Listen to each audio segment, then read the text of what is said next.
So I'm giving people at least up to 6:10 when we'll be kicking off to be able to get their LinkedIn profile and make sure that they're able to share and provide what is expected for you when you're networking. I'll also do the same. So you'll be able to have that available for everyone. Another thing I will encourage you to do is please ask as many questions as possible. We have two amazing speakers who we're going to be having light, heartly discussions. And why I'm saying light is to welcome you to join on that discussion, not to feel that you cannot ask the questions that you need to ask, but you are in this call because you want to learn something, and you're in this call because you can either contribute or connect to someone else. So it's almost 6:10. Please get your LinkedIn profile. I hope you know how to get it, but if you do not, try and figure it out as fast as possible so that you're able to share. For those who are in the community, as majority of you know, you always know that it is your brand that we root for. It is not the brand you work for. So even when you're sharing who you are, always remember you are actually connecting with someone who would most probably be looking for your qualification. So I've put my LinkedIn profile and I'm just putting, yeah, I'm Dorcas. And if you're able to say, well, where you are from, I'm from Nairobi, it would be great. You never know. We might have somebody, in Alaska joining in or in some other country. This digital life has made us learn a lot of things. So happy to have you all joining in. As I said, we're having very light discussion. We are also streaming this call on our YouTube channel for those who might be multitasking, and therefore you'll be able to catch up the discussion as you continue. But feel free to be able to share the link with anyone who you feel needs to be in this call and needs to listen to this discussion so that they don't miss the opportunity. But now it's 6:11, and I would like us to kick off this session. So this is a series that started from a poll we did in the month of March on the 3rd. And I'd just like to share what the poll was about, because it gives us the genesis of where things start from, but it also allows you to embrace the fact that some of these things are happening because of where we are, either as a nation, where we are either as individuals, and you cannot tell sometimes what to expect until you find yourself. So yeah, apart from my face that looks funny, I would like us to look at the poll. So the poll was done on the 3rd of March. And why were we doing this poll? We were doing this poll because it was on Tuesday. We were looking at how are we going to support our members. Every single time, every Tuesday, our goal has always been, please share your profile if you're looking. Please share the skills that you have so that someone knows. So the profile focuses on you sharing your skill set in a way that somebody will be able to connect with you and know where you have worked or anything. And the goal has always been, don't share your CV because it has your, I would say, confidential information that someone can use. So the goal for this particular poll was to figure out where we can support you. And we asked a different set of statements where you were to click or mention what resonates with you. So the first one was practical tools for your job search, which had 12 votes. And evidently, then it means we have understood the different polls, the different research tools that are there that can be used to do your job search, which is quite good. And then we had daily job boards in the Women in HR community verified jobs. That had the highest rating, which had 41, which was quite interesting. And then we had weekly Q&A with recruiters, career coaches, which had 18. then informal networking events, in person or online, which are free, 32, and then job search accountability groups, 5, and then county, local, in-person community gathering. So one of the things we felt that was really, really important for us to echo was there was a high number on the daily job boards, meaning there has been either incidents where you find a job that looks quite interesting, you click, you want to apply, then you realize this is not the job, because somebody ends up asking you for money and, your whole energy motivation just drops down and you're like, nowadays, jobs that are really legit are hard to get, actually the ones that like pay well and everything. Then the other thing that was also quite interesting is people felt it was important for them to meet in person and interact and talk about their career in informal settings for networking so that they either know what people are doing or just to interact with other fellow professions, which we found was very interesting. And now the one we decided to focus on was the weekly Q&A, which we felt it was important to start with. One, because our biggest question was, how are we going to identify the job boards? How are we going to identify the tools that we can use for the jobs if we don't first understand where we are as either job seekers, as potential candidates to be headhunted, or as individuals who would want to aspire to get into a different career or a different industry. So this evening, our Job Seeker Support Series goal is to host to all our members and even extended to beyond our members. But the most important thing is this session is supposed to help you and equip you with the right tools and strategies and connections to navigate the job market with confidence. Job search can be overwhelming, and we understand and we know it. And especially in today's competitive landscape, it's important to know that there is a way you can get the support, and that's why we've brought in these two speakers.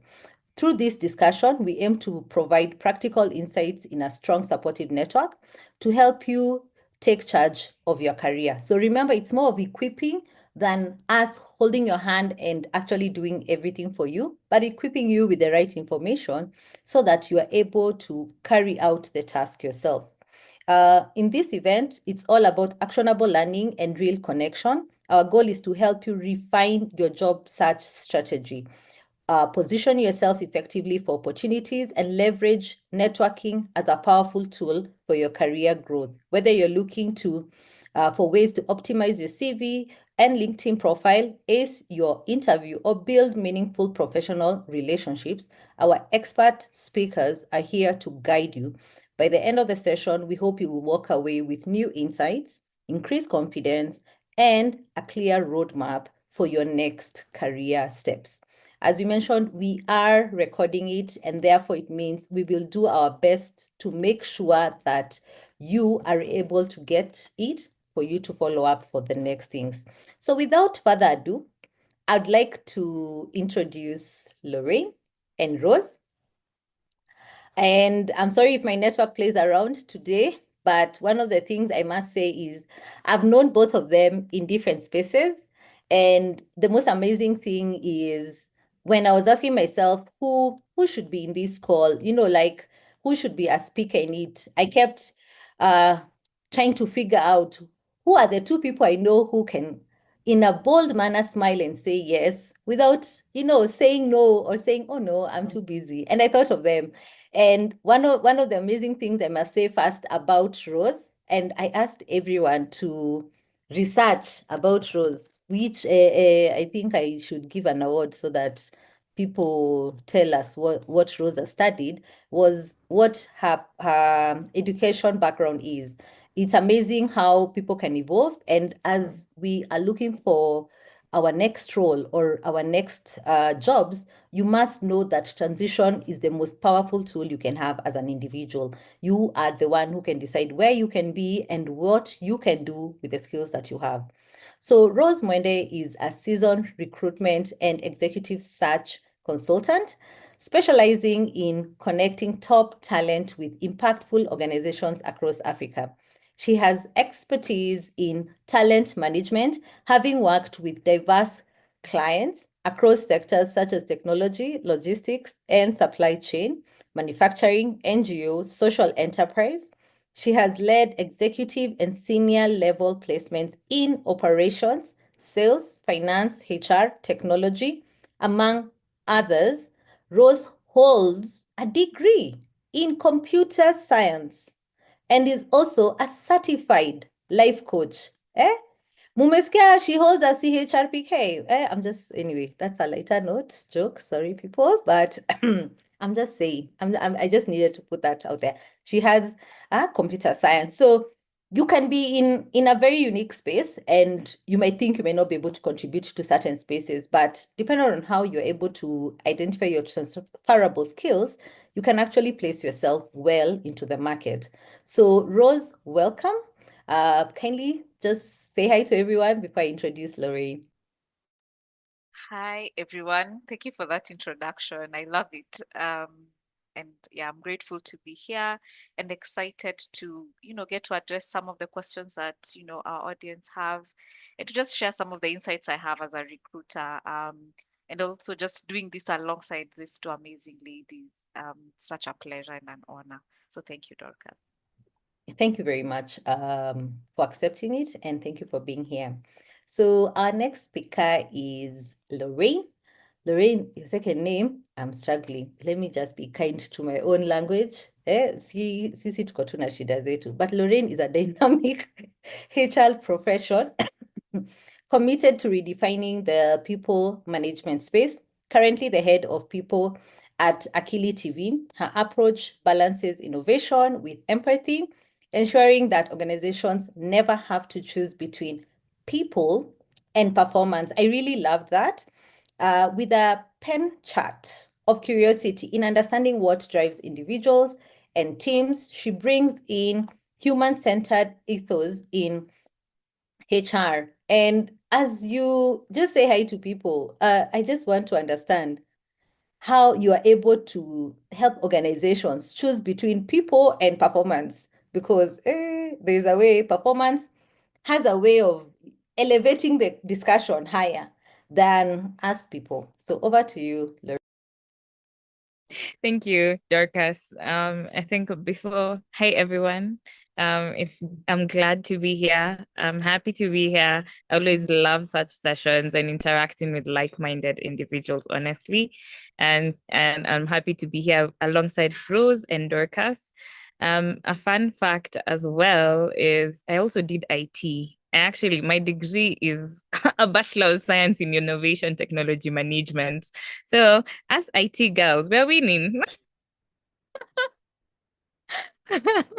Yeah, and I think the balance between people and organization is you don't have to choose because if you equip people with the necessary tools, the support and everything and walk the journey alongside them, then you don't have to choose either or. It becomes as long as the necessary support is accorded, as long as you have right people, right seats, then it helps you in the whole overall. And what I noticed is because I've done a bit of change management in organizations, is you can have the right person, but in the wrong seat. And you see that easily translates into poor performance. But if you have a chance to shift them into the right seat, then it becomes they were a great culture fit, they were a great fit for the organization, but their performance may be lacking because this is not where their strengths lie. So it's guiding them to now, this is where we can utilize your strengths. And then you notice now their performance now starts peaking. So it was just they were in the wrong seat. Yeah. I look forward to the conversations. I love that. And wow, first, I'm amazed. It's a challenge. One of the things, and this is not to make us feel less of a people as HR, but there's a comment I've ever been told by someone I was interacting with in a HR forum. And they were like, we were really looking for a HR profession. And one of the things we were trying to avoid was, um, he said, a hard-boiled egg HR.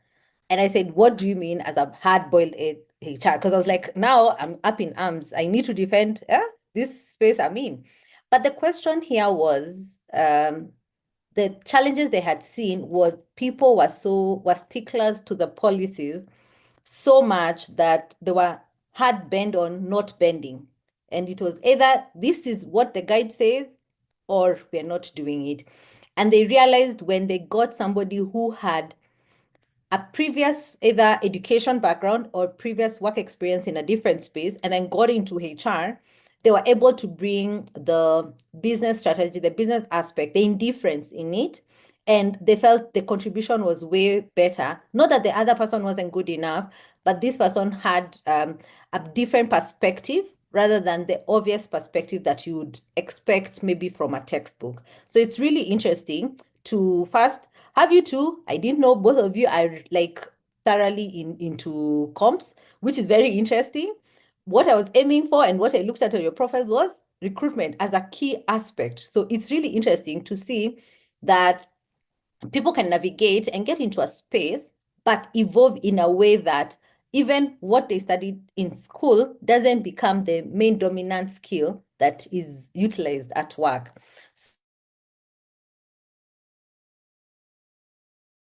So interview preparation and salary negotiation, it all just compensates on when you're told, what do you bring in the table? What are your skills? So you'd put them on the CV. What are your capabilities? You showcase them in the LinkedIn branding. And when you're even doing the interview preparation, most of the time people would say, techies are not people who talk, but these two people talk, so there was just some that aspect that is very interesting. So I just want to know, Rose, because we evolve. I am in consultancy, but I still do applications. So applications may be very different to what an everyday person would do for a job application. But one way or another, it's still an application. We just call it more of a proposal. But even the job application is also a proposal. So what are the top three mistakes job seekers make on their CVs or LinkedIn profiles that could cost them opportunities? And when you're answering, and that's why I've emphasized also on consultants, is for somebody to understand that it sometimes goes beyond a role. It can be even a community lead out there in our own communities or even a board membership. What are just those top three mistakes that we should just never find ourselves in? Thank you for that question, Dorcas. And it's a very important question because a lot of times, as you're saying, that there are mistakes we make when we're looking at our LinkedIn profile or our CV. Now, overall, remember that your LinkedIn profile and your CV is a document, or it's a tool that people are using to get to know about you without necessarily meeting you first. So what you need to do is make sure that it has the right information um, for both the LinkedIn profile and the CV, even though they're kind of different, and I'll explain that in just a second. So it's making sure that the information in those two platforms, your CV, your LinkedIn profile, is accurate, is correct, it has information. And that's one of the biggest mistakes I see, is that the profile doesn't accurately represent who you are and what you've done. And something else that I usually say is, this is your opportunity to brag. Like, this is giving you bragging rights about your achievements, about your journey, your career journey, and the things you've done, and even the things you aspire to do. This is a document or a platform that can give you that opportunity to actually talk about yourself and talk about your interests and all that. So I think when we look at CVs and LinkedIn profile, it's to really be to take a posture of, I am excited to tell people about who I am and what I can do from a career perspective. So that's a general overview for both. But now I look at the problems or the mistakes we make with about them separately. Now, as Dorcas mentioned earlier, job search is not an easy journey. Let me start by saying that. It's a journey that you'll be vulnerable. It's a journey that you'll receive feedback that's not pleasant. And it's a journey that can be very discouraging. And so even when we are thinking about some of the mistakes we make, one thing I would say is it is important to encourage yourself in the journey. Whether you're trying to transition between jobs, whether you're trying to change jobs just because you're looking for career growth, or whatever the reason may be. And so this, these tips we're giving you today should help you to navigate the journey. Consider us as your like accountability partner to help you through the journey. Now, on to the mistakes that are common. And I'll start with the LinkedIn profile.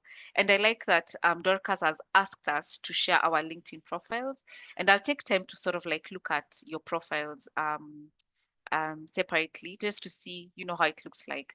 The first mistake we make, remember, LinkedIn is an online portfolio, an online profile of you. The first thing that I see people doing is that there's no photo. There's no photo of you. And for those who have photos, it's not clear. Either you're this way, there are those who've put this way, there are those who've put two people, so we don't know who is you. And then there are those, of course, it's blank. And the thing is, as much as we hate to admit it, we are human beings and we are prone to biases. And so it's important when I don't see a photo, there's certain biases that I'll make if I'm looking at like 100 LinkedIn profiles. Because when I'm searching as a recruiter for, say, a HR manager role, I'll go on Recruiter and I'll do a search and I'll scroll. So I have like maybe 1 hour to scroll through 100 profiles. So you want yours to stand out, and a good way to make it stand out just from the onset, the first 3 seconds, is a good photo. And you see, like even on this, I don't know if what you can see on your side of this call or this Zoom call, but just something that shows up to your shoulder level, shows your face very clearly up to shoulder level. That's a very good portrait that can, depict you as a professional. That's number one. Number two mistake is on the experience level, on the experience section, the work experience, is not having enough information or not connecting to organizations that, like to your organization pages. Because sometimes I know there are organizations that don't have presence on LinkedIn, which is fine. But for those that do, it's nice when there's a logo there. And it's nice when it's like very clear you worked for company X and this was your title. Over and above that, talk about your achievements. So when it's empty, I really don't know if you're saying you're a HR manager or you're a HR officer or you're head of HR or you're head of finance. I really don't know what you did in that role. So for me to get a clear picture of what you did, just put 3 or 4 bullet points. It doesn't have to be long. And sometimes you'll find people even adding their job description. You copy paste your job description from your JD and then put it pop there on the description of the role and the title. So it's important to just list highlights of your role. In some cases, if the company is not very well known, just say company X does software sales in the African market. In my role, I was able to achieve. Then you put bullet points. Number one, um, I reduced time to hire if you're a talent person. I reduced time to hire from X to Y. So like making it very tangible. So that's the other mistake that I see when it comes to a LinkedIn profile. Then education and projects. So you see how LinkedIn has, there's a photo, there's a headline, which you can put any headline you like. There are those who say head of HR, there are those who say finance lead, which is fine. Then there's the about me section, which sometimes, you can leave it blank, but it's nice when you have something there to just give a summary of your career. And then we move to the work experience, then tabulate it very nicely in chronological order from the where you are today going sort of like backwards. And then now we have the education. So you list there your certifications and where you studied because it's important. There are employers who value looking at what you've studied. So it's important to add it there. And then now your other projects. And finally, recommendations. You can ask people to put recommendations for you on LinkedIn, and that makes a complete profile. So a big mistake we have is an incomplete profile, which really doesn't give me as a recruiter enough information to say I would like to talk to Rose. So that's on the LinkedIn side. Now, when we come to the CV, biggest mistakes is having either a very, very long CV. So you have, and the long CV is characterized by you copy pasting the job description on the CV. That makes the CV so long. And I know there are professions where there's like a lot you've done, which is fine, but let it be, list of things you've done in your previous roles that actually matter, that actually show you're someone who's action oriented, who's achieved much, but not necessarily putting these were my roles and responsibilities, and you have like 15 points. That just takes up a lot of space for nothing. That's one mistake that I've seen. Second one is the dates on your work experience dates are jumbled up, and I've seen that so many times, and I don't know why it is, but it's important to just tabulate your experience level, chronologically from the latest to the earliest.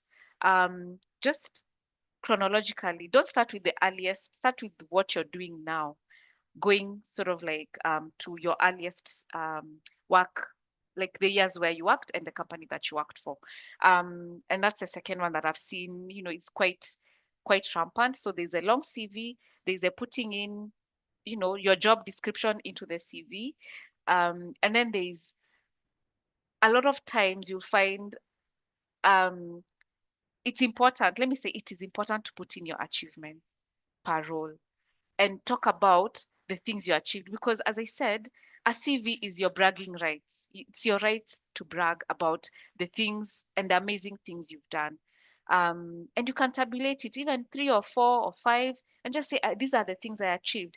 I built in structure from scratch and built a team from 0 to 50 people.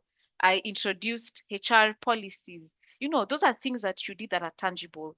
And a good way that I usually say to evaluate and to know what to put is separately, before you even look at your CV, think about the roles you've had and just write everything you did without compromise, without discrimination of self, and just be very open, because you're having, this is a meeting between you and yourself, so you can be as honest as you possibly can. And then from that list, look at what was impactful in this organization at this time that is important for me to put in my CV. Then you put that, and you put like top 5, I could say maximum 5, so that you also don't make the CV very bloated. And so we don't really talk about our achievements so much, which does us an injustice, because when I'm looking at a CV and it's maybe 2 to 3 pages CV, I look at, what are the critical components at the client I'm working with, or if I'm a talent acquisition person in-house, what are the critical things that this role requires, and has this person done it before I even talk to them? So you want to really represent yourself in the best way possible when you're looking at your CV and your LinkedIn profile. Another mistake is grammatical errors. It's so annoying to see grammatical errors, and not just for a recruiter, even for a hiring manager. Remember, as a recruiter, I will look at your CV, then I will forward it to the hiring manager. If it's a director of finance, if it's a director of operations, if it's a CEO, if it's a CEO, COO, or CFO, and they look at your CV and they'll be like, if this person cannot check grammatical errors, how will they be able to check my numbers and make sure that they're accurate? Those are now the biases that people have.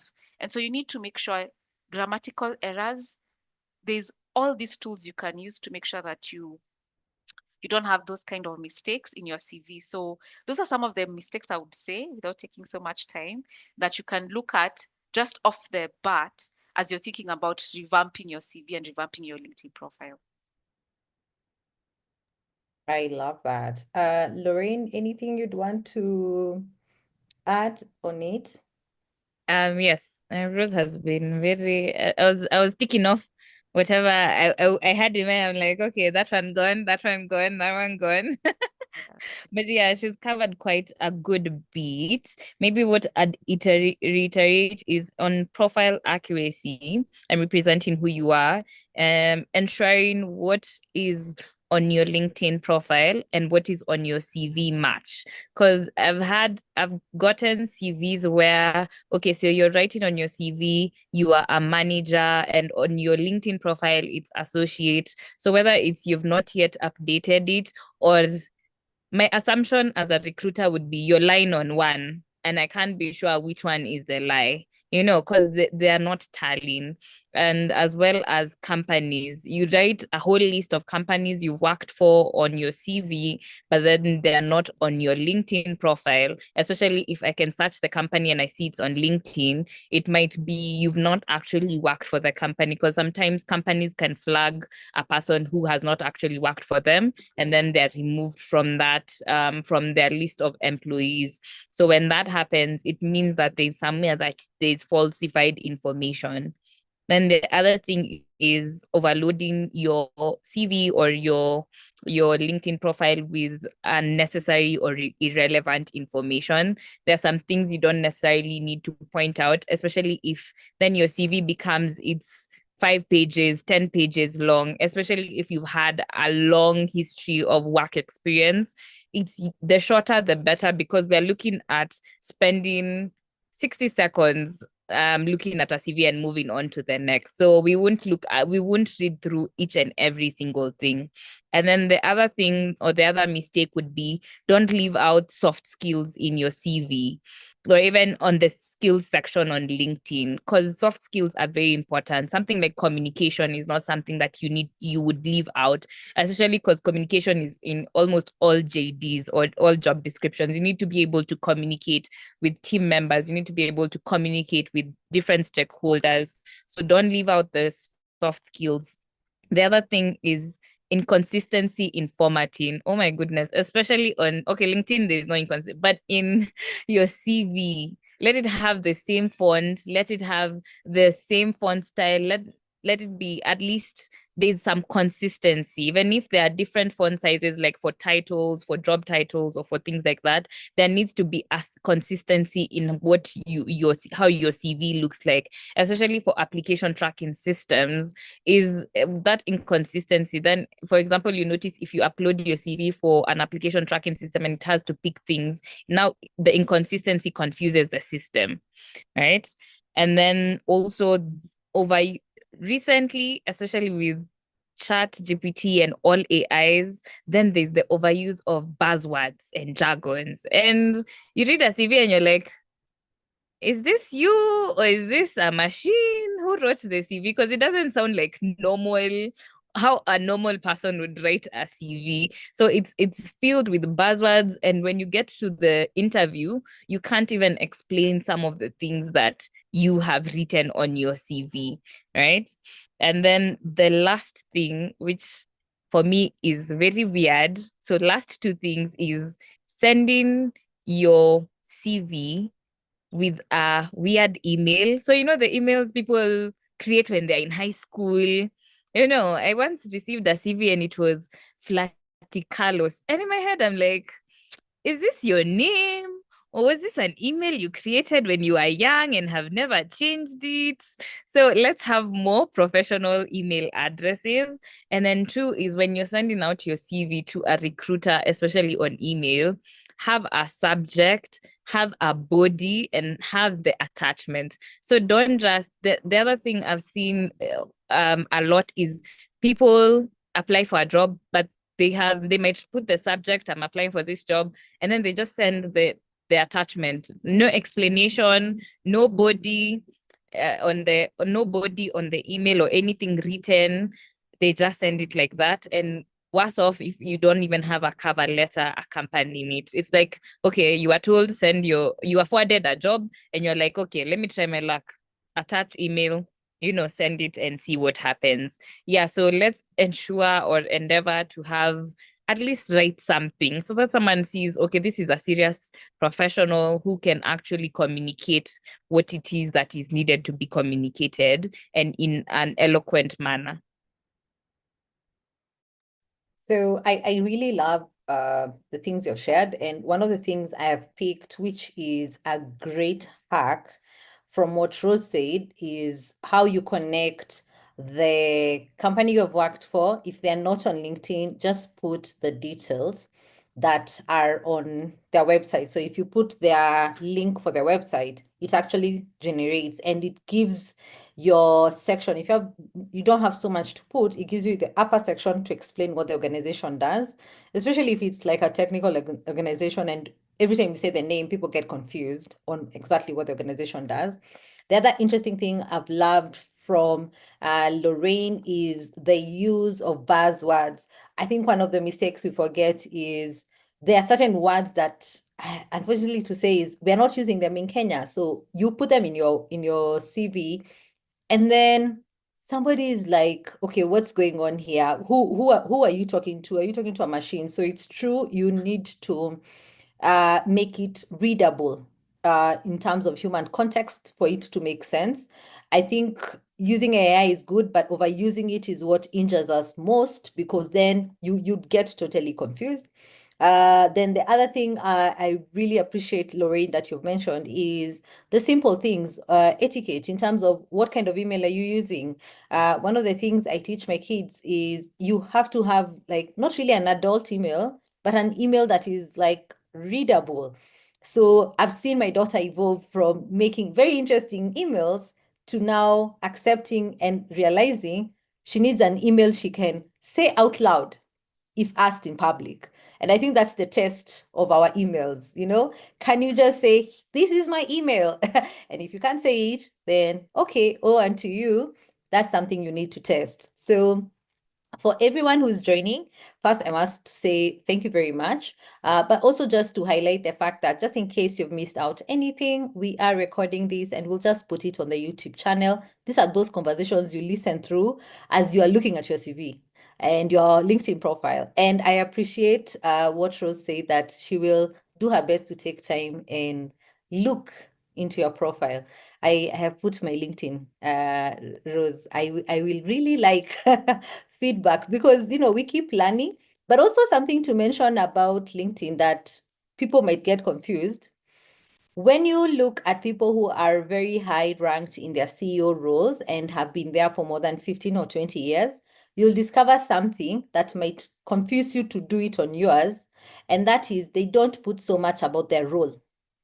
So somebody got appointed and you just see CEO of this, 5 years, 10 years, then they go to another one, CEO of this. But if you look at their journey, their managerial life and their starting life was in detail. Then after it peaked and they got into C-suite, very high level, there is no need to mention, because half of their work is in a public report on how their conduct is. So let's not get confused on what a C-suite person would do on LinkedIn or in their CV to what we would do, yet we are not in the same, I would say, rank or career progression. So that, I really love that learning. And I just want us to swing it differently. And if you have any question in regards to what is right, what is wrong on LinkedIn or CV writing, please just make use of the chat and we will get into it. But I'd like to jump to what job seekers can actually do when it comes to casual networking. And this is more about what are the strategies that job seekers can use to turn casual networking to conversations into real career opportunities. And unfortunately, Lorraine, I'll put you in the spot. Like, I like trying things practically because I've ever been tested by an engineer. So I like the fact that in the chat box, one of the ladies has come out well, and I like how she detailed it, and I'll read Cheryl. And she mentioned, my name is Cheryl Achieng, based in Busia. Though I'm flexible to relocate to any part of the country, I'm looking for a HR assistant role and looking forward to connect. My LinkedIn profile is XYZ. And I just want to pick it up from there, because yes, we are still casually networking, but also we can talk about career opportunities. And I would really like to know, how can we create our very basic elevator pitch when we get into some of these calls? Because most of the time we get into a call and somebody will ask you, where are you from? But deep down, I came here looking for Rose because I know Rose is hiring. Like I need to be seen. I don't know how I'm going to get Rose's attention, but I need to be seen. So how can I casually network online and also in person? And as you think about that, because of the day and age of digitalization, is it right for me to make use of other social platforms to reach out to people? For instance, Facebook, because that's where the old generation is, or the young generation, just the same way a headhunter would go look for any talent that they're looking for. Where would it be best, and how would we handle the casual networking? Thanks. First of all, I applaud people who are ready to put themselves out there, because then they say opportunity favors the bold.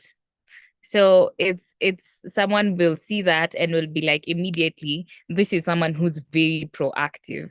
So proactivity helps. It's the same way they say, shout up, as Rose also has said, shout about your achievements, because then we won't be sitting wondering, okay, who can I pick? Who am I? It's who will shout about it. And that's why I think when they say nice girls don't get the corner office, they still talk about because you'll be quiet and you'll expect your work to speak for you, but it's not always the case. So I think first of all, it's, are you ready to put yourself out there? Are you ready to, as we've talked about, build your brand? Because for me specifically, every other job except for my first one has been my networks. Is I have not gone particularly looking for them. It's someone has sent it to me and been like, would you be interested? And then now you go through the interview process. So I can imagine if I hadn't met those people, if I hadn't spoken to those people and they don't know what I do and where my skill set lies in, then it means these opportunities would not have been sent to me by my networks, or my name wouldn't have been spoken in rooms that I am not in. So I think for the first thing about casual networking, and one thing that I'm very big on, is you need to build genuine connections first. Don't just rush into talking about the job. It's, can you have a rapport with the person? If someone comes to me and is like, Lorraine, I'm looking for a job, and we don't know each other like that, I'd be like, okay, what are you looking for? Okay. And then I might forget. But if someone comes and we have a whole conversation and then they kind of like slip it in there after we found common ground, then it's okay, we have shared interests, there's common ground beyond just you. It seems you will not want to use me, or you're coming to me because of who I am, but it's, we have common interests, there's familiarity as well. So if the interests are shared subtly, then we can talk about things beyond. I know we'll have conversations beyond, okay, have you gotten the job? Have you, have you heard of something? It's, there'll be beyond, what can we talk about beyond work? Right. And then the other thing is, be clear about your goals, because there are some people who approach you and they're like, I'm looking for a job. And like, okay, what are you looking for? Anything. If there's the hardest person to try network with or connect with to a certain job is someone who says anything, because I'm just like, okay, anything. If I get you an engineering role, will you be able to do it? Because then anything is so vague. It looks like there's no ambition. There's no clear path or direction that you want to follow. So if I don't know how you want to grow, then how do I recommend something that will actually be in that line of growth? Right. So I'm usually for like, I'm exploring, you'd rather say I'm exploring roles in this particular field. I'm learning more about, tech. I want to actually be in HR, or I want to pivot. Someone yesterday sent me a DM, and this will also, and then I'll speak on this as well, where I can place them together, is someone sent me a DM on Instagram, but I think it's because I had posted this as well at the poster for this particular session. And they were like, I want to, can someone, so the question started with, can someone pivot from, I think it was a BCom, if you have a BCom and you've done mostly, I think it was either accounting or something of the sort, can you pivot into HR? I'm like, yes, absolutely. And I told them the story of how I pivoted from, I did tech, my background is in tech, and how I did HR. And now the steps that I took, and the journeys are definitely wouldn't be the same, but the journey would kind of look similar. So are you willing to start from ground and build your way up? For example, are you willing to start by the learning, the internships, the, even if it's an unpaid opportunity or a volunteer experience, all these things? And are you in the right spaces? Are you in the right groups? Are you putting yourself out there so that people can notice your skill set and what unique thing that you're bringing or what value addition you're having, right? So if you have a plan or you're clear about your goals, someone can actually be able to help you not only in the hiring or getting you a job aspect, but also giving you advice or insights, right? Or even leading you to people who will actually help in that particular field, even if it's about growth. It might not necessarily be a job, but it will be like, come to me to this networking opportunity or to this webinar or join this webinar and things like that. And mostly I tell people, ask for advice, not for a job. So when you're seeking guidance, then you're not directly asking for a job and you don't look like you're desperate, even if you might be, but it's someone is asking for tips. And then in the place where I'm giving you tips, I'll be like, okay, what do you want to do exactly? Or I know of someone, or I know of something that might actually be better suited for your field. At an Alex career fair, there's a lady who approached me, and also her background was in tech and data science and analytics, but she wanted to enter into the HR space. I was like, okay, that's very interesting. You don't have to choose one or the other, because there's HR analytics. I think Nelson is one good person in that particular field. So it was, I know this person, follow him on LinkedIn, connect with him, follow his career path and what that has looked like. You might have a similar journey, because for me, my journey has not necessarily been in HR analytics. So I might not offer as much value as someone who has gone before you in that particular path. But then there's someone you can follow up with and now follow that career path and also seek to connect with them, right? And then as well is leveraging various social media platforms. This is LinkedIn, Instagram as well these days is very open to various connections, and a lot of people are connecting on Instagram beyond just socializing.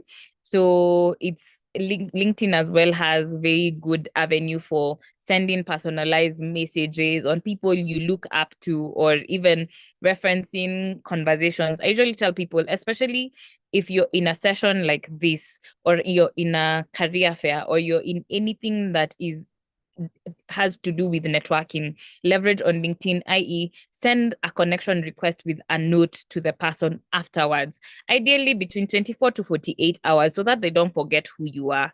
And you're like, hi, we met at XYZ. I really loved your insights on ABCD.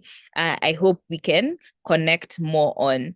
Because in such sessions, and similar to that, I think to similar sessions, I've had people where we've had, it's not really coaching sessions, but follow-up sessions on Zoom and Google Meets, where we did meet at a career fair and I'm just helping them out. So can we stay in touch beyond just that particular session? And how do we do that? Is if you sent me a note and you wanted some follow-up or you need some advice, then I might not give you my phone number because we don't know each other like that.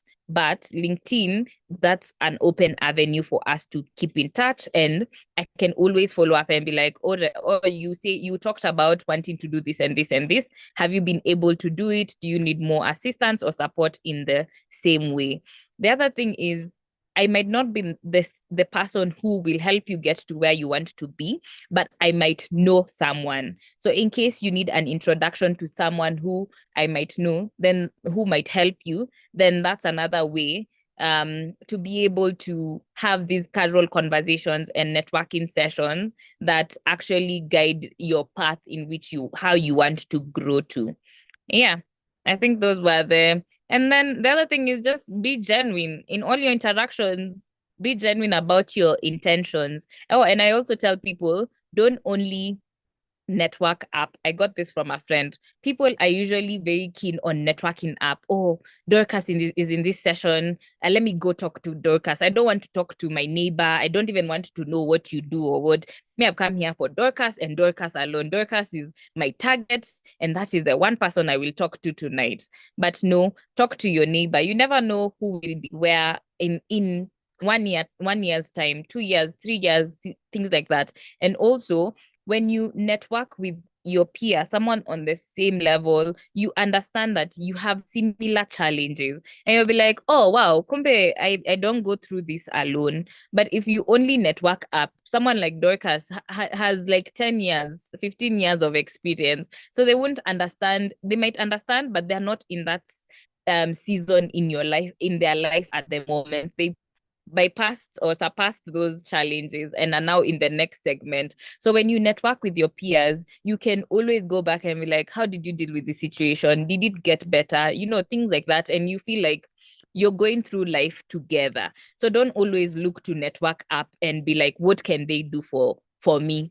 But you also, because everyone has value to give back or give out. So what value do you have for your peers? What value do you have even for someone like Dorcas or Rose? Is what value do you add to their life beyond you wanting them to help you? Yeah, and always be patient with responses. People are busy, life is busy. Don't always nag. Yeah. Just had to finish with that one. So first, I must applaud you, Lorraine, because that was like a whole masterclass by itself. I really picked the way you started off in regards to achievements. And I know there's a question you'll have to answer that is in the chat box. But one of the things I really love, and I was actually ready to talk and mention about it, is just exactly what you have said. Don't network from the top. You'd think that your peer and the person who's just maybe one step ahead of you is like, not required, not important, won't open the door. You'd be amazed at the things I have gotten to do, even now in consultancy and in my career, has been because I networked with the people who are at my peer level and the people who are at one step ahead of me, and not necessarily C-suite level executives. And one of the things I realized is at a peer level, you have all the time to listen to what I'm bringing on the table, what I'm capable of, what I'm not capable of. And you're able to listen to opportunities that are aligned to what I'm looking for, and you'd be able to vouch and say, definitely, this is a person you can interview for this role, and you won't go wrong. At a very senior executive level, first, everyone is trying to reach out. They have decisions to make, and they may not give you the opportunity to share all those things. So I would say one of the learnings I learned is never underestimate the person who's next to you. So even in this chat call, yes, you might seek to connect with Lorraine and Rose, but also seek to connect with the people who are actually on the call, because they might be your gateway to opportunities, and also vice versa, as Lorraine has said, an opportunity to either have reverse mentorship or just mentorship in general that can elevate you to what you'd or where you'd want to be. Rose, any comments and thoughts around that? I think Lorraine and you have covered a lot of it. But the one thing I would want to emphasize is networking can sometimes be draining and you can feel like it's not bearing fruit. But as the two ladies have said, sometimes you reach out to people who other maybe 100 people are reaching out to. So it's, what is in your messaging that would make me say, oh, let me talk to this person. I remember there's a time one of my former colleagues got a LinkedIn message, And it was so, we all read it. Like she shared it with all of us, like, guys, can you see this LinkedIn message? And the thing that stood out about that message, and that person actually got an interview without us even projecting we needed a role. Because of that message, the guy was able to curate a role for themselves because of how they curated their message. And they just said, this is my name is, so and so. I came across your work in this and this area. It was a recruitment company. Um, and I'm currently looking because we've just the company I was working for has just downsized, and I was a victim of the downsizing, and so right now I'm in the market looking, and I'm looking for opportunities in da da da da da, and I've seen this, you guys are doing these particular things, and I think I would benefit if I participated in this. And we're like, yo, this is amazing. The person knows what they want, and they're young. It wasn't like they were 30, 40 years of experience. It was someone who had, I think, maybe 3 or 4 years of experience at that point. And it was so compelling. It was like, you must meet this person. Who is the person behind this writing? And so you really want to make sure that you stand out even in conversation, where you're not just looking at how can this person give me a job? How can this person give me an opportunity? Sometimes I'm doing business development. How can this person give me biashara? It's, what can we create of our conversation that provides value for both of us? Because I usually say, even if you're just straight from campus or you're just 1 year of experience, even if you're 20 years of experience, you have something to offer. You have something to bring to the table. It's really identifying what that is and talking about it. And people talk about the elevator pitch. What is your elevator pitch? When someone asks, Rose, tell me about yourself, and it's an event, and there's all the noise, there's all the distractions. What can you say in that first, like, 30 seconds, 20 to 30 seconds? That would be like, oh, I would want to learn more about that. And that requires a lot of self-awareness and introspection, which is a big part of being successful in navigating, networking events, forming new connections, and even looking for a job or looking for a gig. That's what I would add. Thank you very much. And I think you're right. Some of these things, it's about also self-mental preparation when you're in those spaces and being able, I remember somebody said, learn to read the room. Learn to read the room. Don't go there thinking, like, as much as women in HR founder, one of the things I love doing is going to spaces people don't know me. Because I am just like, oh, finally I can actually try and want to know someone. Because sometimes there's a demigod that checks in you when, oh, everyone is talking and talking to me and saying hi to me, and people are like, hey, this chick is, moving and making deals. Sometimes we are not, we are just getting a lot of, oh, it's nice to know you, and then doesn't materialize to anything. So read the room, figure out what really is going on. One of the things I've always tried to do actually when I'm doing networking is to try and get to a group of odd numbers. So it has to be either 3 or maybe 5. And I listen to what the first person is talking, but because I know the conversation has to continue, I know I'll figure out what I'm going to add. But if I find the two of you and and Rose was talking and I didn't know how it started, then Lorraine just says, yeah, you're right. I'll just be there. I'll be like, what were we talking about? And that's when people look at you, okay, first, who are you? So also play with what you have on the room. And when you don't have that, one of the things I just go is with a sincere heart. I do not know anyone here, and it would be really good to know, who you are and what you do.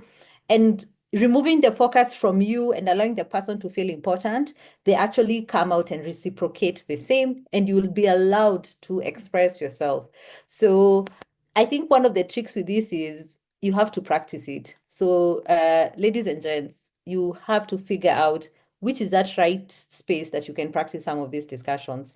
And I know time is going, and one of the things I would really appreciate is if you have questions. I've seen James has written a question, and I would like to get into questions at around 7:30. But one of the things I would like to highlight, even as we're getting more into this discussion, is some of the challenges we have seen that are taking place when it comes to job search, or even just when you're stagnant in a role for very long and you're thinking of how do I get out of it.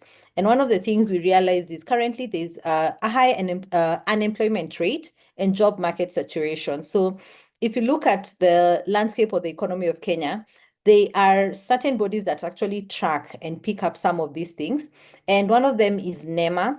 And I'll pick first from COVID time. So COVID time, it was attested that majority of our workforce stems from hospitality, which takes most of the time, the 70% of the skills that we have there. And one of the biggest challenges they had during COVID was what will the 70% do? Because even when you're looking at essential services, the number of hotels that we have against the number of hospitals we have, the hotels always succeed. They're the most. So there was a high saturation of talent that was spilling everywhere, and people had to figure out what their next talent would be in terms of job finding. But it's important if you're able to look at NEMA, they give projections of these ratings, and it's always critical to know when the ratings are more, when you're thinking of transferring into a different industry, always go where people are really looking for that skill, because the niche is you will leverage on either getting a high pay or you'll leverage in terms of getting opportunities of growth in that industry.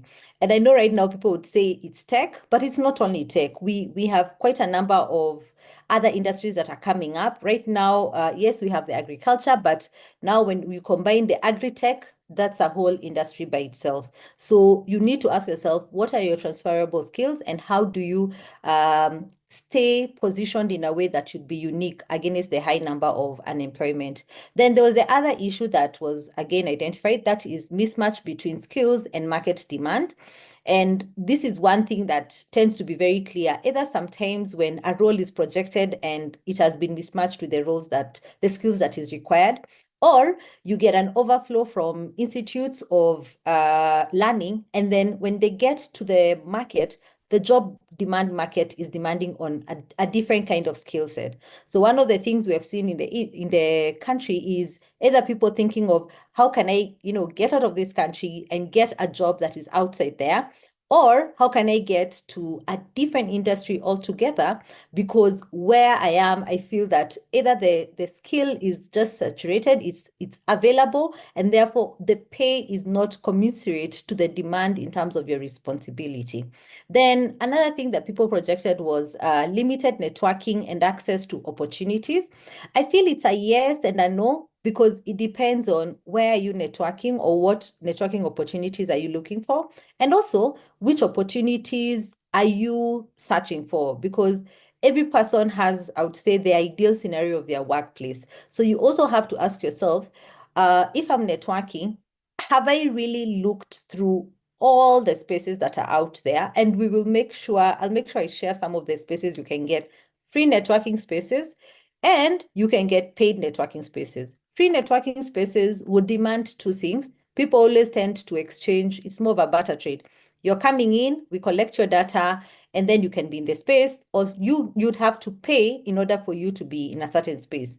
So your biggest ask is, what am I learning when I'm in that space, or what is my opportunity that I can gain out of it? And then the final challenge was a challenge in terms of salary negotiation. People felt that salary negotiation and career positioning was something that was coming in the way, in the sense that you'd be in a role either for very long and you're not able to elevate upwards, or you would find yourself in the position you have taken cannot allow you to grow. So depending on the career positioning that you find yourself in, especially based on the size of the organization, it will be really important for you to figure out what is my next 5-year plan in this organization I'm in, especially if as a HR, and this is something I really understood this year, as a HR, we aim to be HR directors, head of HR. What we forget is, what is there after that? Are you going to be, have you positioned yourself to be next the CEO? Because if you have not, then you'll be stagnant there, and you'll do your best not to lose that job. And therefore, what would happen is you will not be able to allow anyone to take over because you need something that is next above that. And usually that's a big challenge. So I'd want to swing back to Rose, having just, stretched out in all these queries about job seekers' challenges and just settled down on there are too many challenges, and one of the lacking things that we lack is self-confidence. So how can I, as a job seeker, have the confidence to negotiate salaries without undervaluing themselves? And I'll give you an example, and I like giving scenarios that are real. So I remember I was trying to pivot from one industry to another. And one of the things I really needed to do was to get into a role that actually had a wording that is human resource officer or something, because I was moving from administration. And I realized the biggest challenge I had was trying to negotiate a good salary from being an administrator for X number of years and now trying to get into a new role that I had to, yes, I had the certifications, but I had to prove to them that my experience is good enough to get into that role. And I actually had a challenge because this was back then. You are aiming just for a role to get into the industry, and then after that, you keep telling yourself, you will float and find yourself up there. So how are we able to show up when we are trying to either pivot to a new role that I have not been in before, but I have transferable skills, or when I'm just really looking for a new role, I've gotten into the shortlisting, and now it's time to negotiate about salaries. How do I get that confidence to close out well? That's a very interesting question. And it's always a dicey, that's a very dicey topic, because I'd say there's no like right or wrong. Okay, there are many wrong ways, but the right way is usually dependent on your audience, on the employer. Um, so that's the first thing I would say. You have to you have to gauge based on the recruitment process you've gone through up to that point. You need to gauge the vibe or the energy in the room of the person you're dealing with. So in some cases, you will be dealing with a HR manager, you'll be dealing with a recruiter, you'll be dealing with a talent acquisition representative within that organization. Or in some cases, you're dealing with the like hiring manager directly. So one of the questions you're usually asked, whether it's at the first level, second stage, or third stage of an interview process, depending on how the interview processes are structured, you'll be asked what are your salary, what is your current salary, and what are your salary expectations. Now, if you do, okay, there are a couple of ways you'd have to use several strategies to be able to know what to say in the instance of that question is posed to you. And some of the strategies are number one, when you're applying for a role, when you've been invited for an interview, remember that first level interview could also include a salary question. So you could, number one, research about the company, see if there's any salary data online. That's a first step you can take. Just check, okay, what are typically people at officer level, at director level, at manager level generally paid? And sometimes you'll find the information. You'll either find it on, sometimes Brighter Monday as a site will have data. LinkedIn sometimes will have data of past roles that are similar to that particular one. And I think Glassdoor sometimes will have. So there are a couple of platforms that will have some information. Now, when you find that information, um, of course, jot it down and say, okay, for this type of organization, you look at the size of the organization, the sector. So there are many considerations you'll have to make when you're doing your research.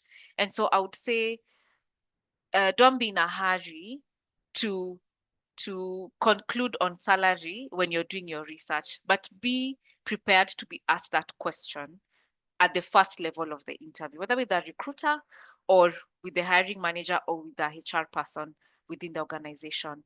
Second thing is if you have friends or you've networked, we've been talking about networking, you've networked with people in the industry and it's someone you can reach out. You can reach out and say, hi, my name is, we met at this place, or if it's someone I'm currently considering an opportunity in the industry and I was wondering for an organization that is, say, a large corporate, what do you think would be the salary information? This information would help me as I navigate, a career transition that I'm looking at in the future, and see what that person, shares with you. So asking around helps if you have the right connection as a source of data. So what you're doing here is employing different strategies to know what your ask will be. The third thing I would say is remember you're a human being that is existing in this world, which means you have financial goal, you have financial need currently. And if you currently have a job or you transitioned out of a role before, you are at a certain level in terms of salary. I usually say try not to go below that. Like use that as your personal benchmark. Like if you're earning say 100K, don't try not to go below that unless it's really exceptional circumstances. The opportunity is really good.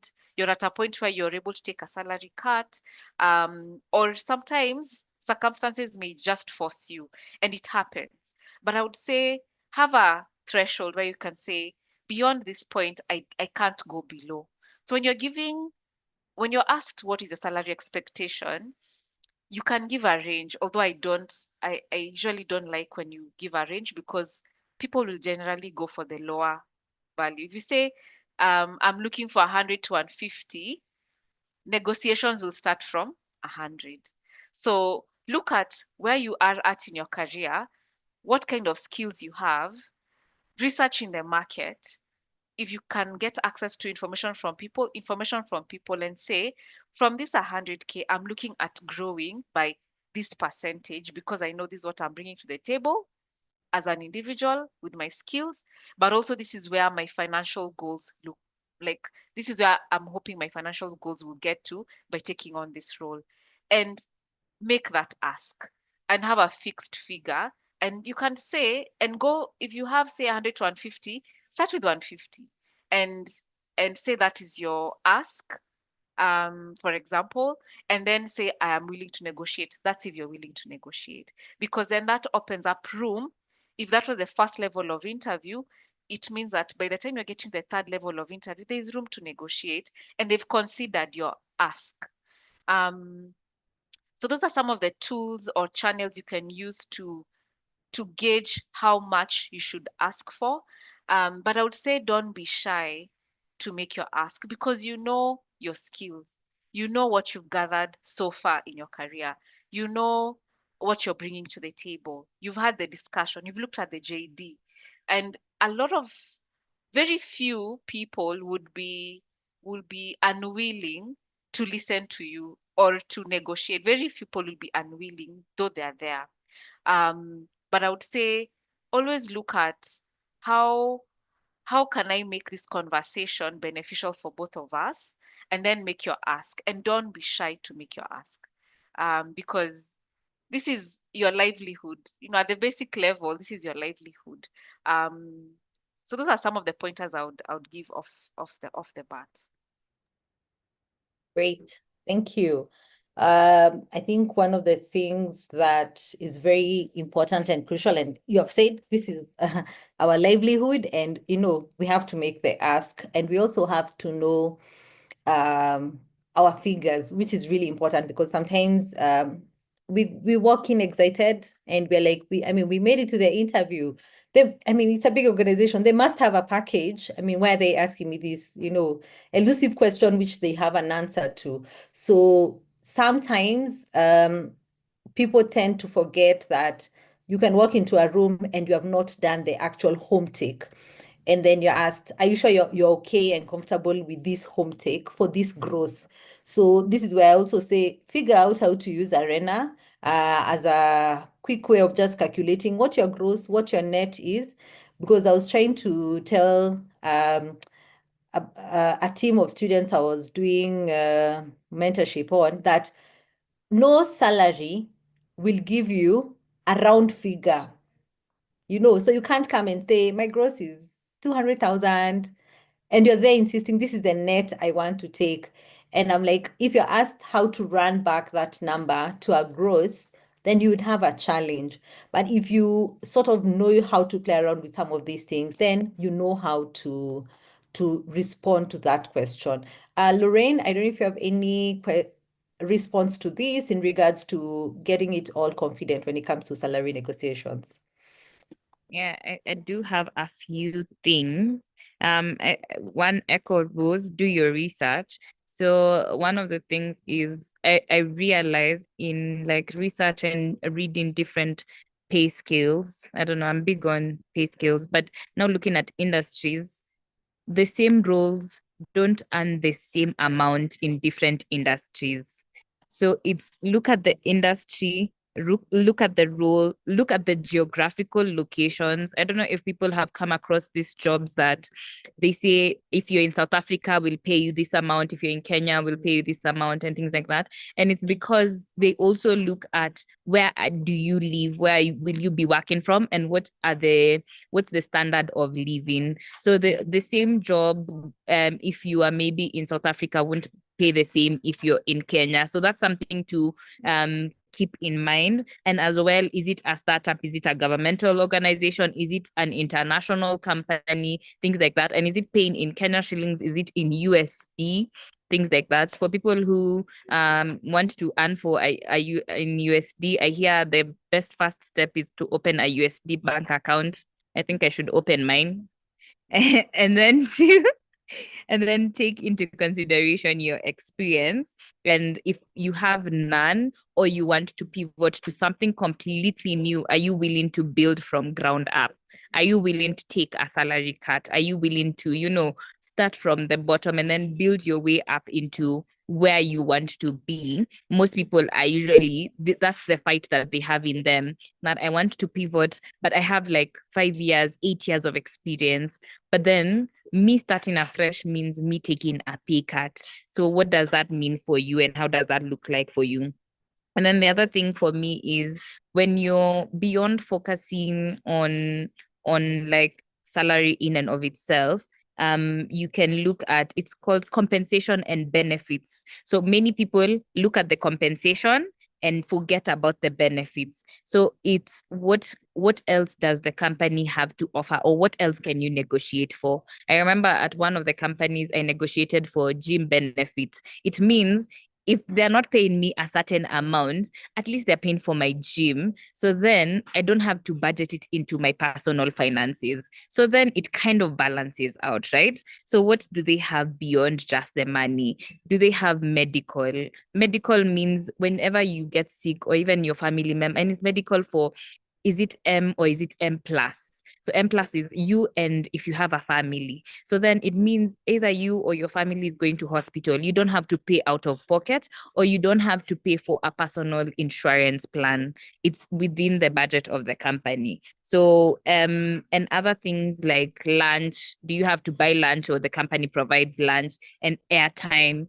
If you're going for a company meeting or a business related meeting, are you using your own fuel, or are you using your own money for transport, or does the company provide transport? Now these things you can remove off of your personal budget, and now it's inclusive of. So even if they decide to go to a lower band, what's your lower limit? And then do they supplement what it is that you're getting enough to make you happy to make the move or the jump, right? So what value addition is happening there? And as Rose said, are you ready to walk away when the offer is not good enough for what you're looking for? Are you ready to walk away, right? I tell people you get to choose the company as much as they are choosing you. So you can always say no. It's not like you have to accept the offer by force. Something good or better might come along the way. I know it can be, I've left, I was at 100. I want to move to something that is at 200 double, which it happens, and someone offers you 150. You can always be like, no, because you might move somewhere that is taking more hours. You're moving for somewhere that is 150, but you have to work Saturdays till 4 p.m. Is the value for time and money the same? Like, you have to think about these things. Is it still, do you have flexible hours? You move from 100, you didn't work on weekends, and you are in the office 2 days in a week, to 150, you're in the office 6 days. That's transport. That's, I think there's so much to think about beyond the money. So does it equate to, what is it worth moving for when you're moving for a higher amount? And then as you said, know your take home. So you might move for the 150, but it's like a 10K difference, which you'll use on the transport for every day in the office. So do your calculation well enough and factor in all these different things before now you decide, and use that in your negotiation, because this is the absolute lowest that I am willing to meet you at, and if not, I'm willing to walk away. So yeah, I don't know if it's an African thing to be shy about talking about money. When you get to the salary question, you're like, okay, you guys, what's your budget? What are you looking to get? What's your expectation? So yeah, let's get comfortable with the money conversations. And now that confidence is key in believing that you're offering value as much as that's why you're there. So have the confidence to have the money conversation, and be willing to be ready to negotiate. So learn negotiating is a key skill. Learn how to negotiate. Oh, and so one more thing, sorry. And then you can always prove. So during the interview stage, if they don't meet you where you wanted it to be, you can always add in a clause where there can be an increase after probation upon confirmation, because then you get to prove your value. And if they want to keep you, then they meet you where now you originally wanted. Yeah. I wanted to add something that you've said, Lorraine, that has really caught my attention. That's very important. Around your personal finances. It's important for you to know your personal finances, just as a can I say, as a self-development or a personal development trait. Know your expenses, know where your shoe pinches, so that then when you're saying that, I would like an increment of like 50K, in your mind you're like, I'll be able to save something more. I'll be able to like have financial goals, personal, because then it can also help you to be very confident in your ask. Because when you're unsure, that energy, it shows. That energy portrays in a call, portrays in a meeting. But you're like, I know the value that I can bring, and I would like to have take home of 150,000, and in your mind you're sure that 150K will sort you out, because you have these demands of your finances. So that self-awareness from a personal point of view adds to your confidence, by the way, and it's important to also be organized on that side of things. Wow, I love that. I love the discussion where it has reached. Why? Because I feel if there's anyone who's going through an interview right now, you've just gotten your Kamwa Kenya on, first, personal finances is something I need to know. And then two, talk about money. Don't shy away from it. And one of the things I really appreciate, and I like you mentioned, Lorraine, is the fact that people sort of focus on the compensation and don't think about benefits. And one of the things I've learned of late, and it's good the new generation is just coming to bring in this discussion, is people are willing to negotiate and say, you know what, me kwanza, I don't even know if I'm getting married.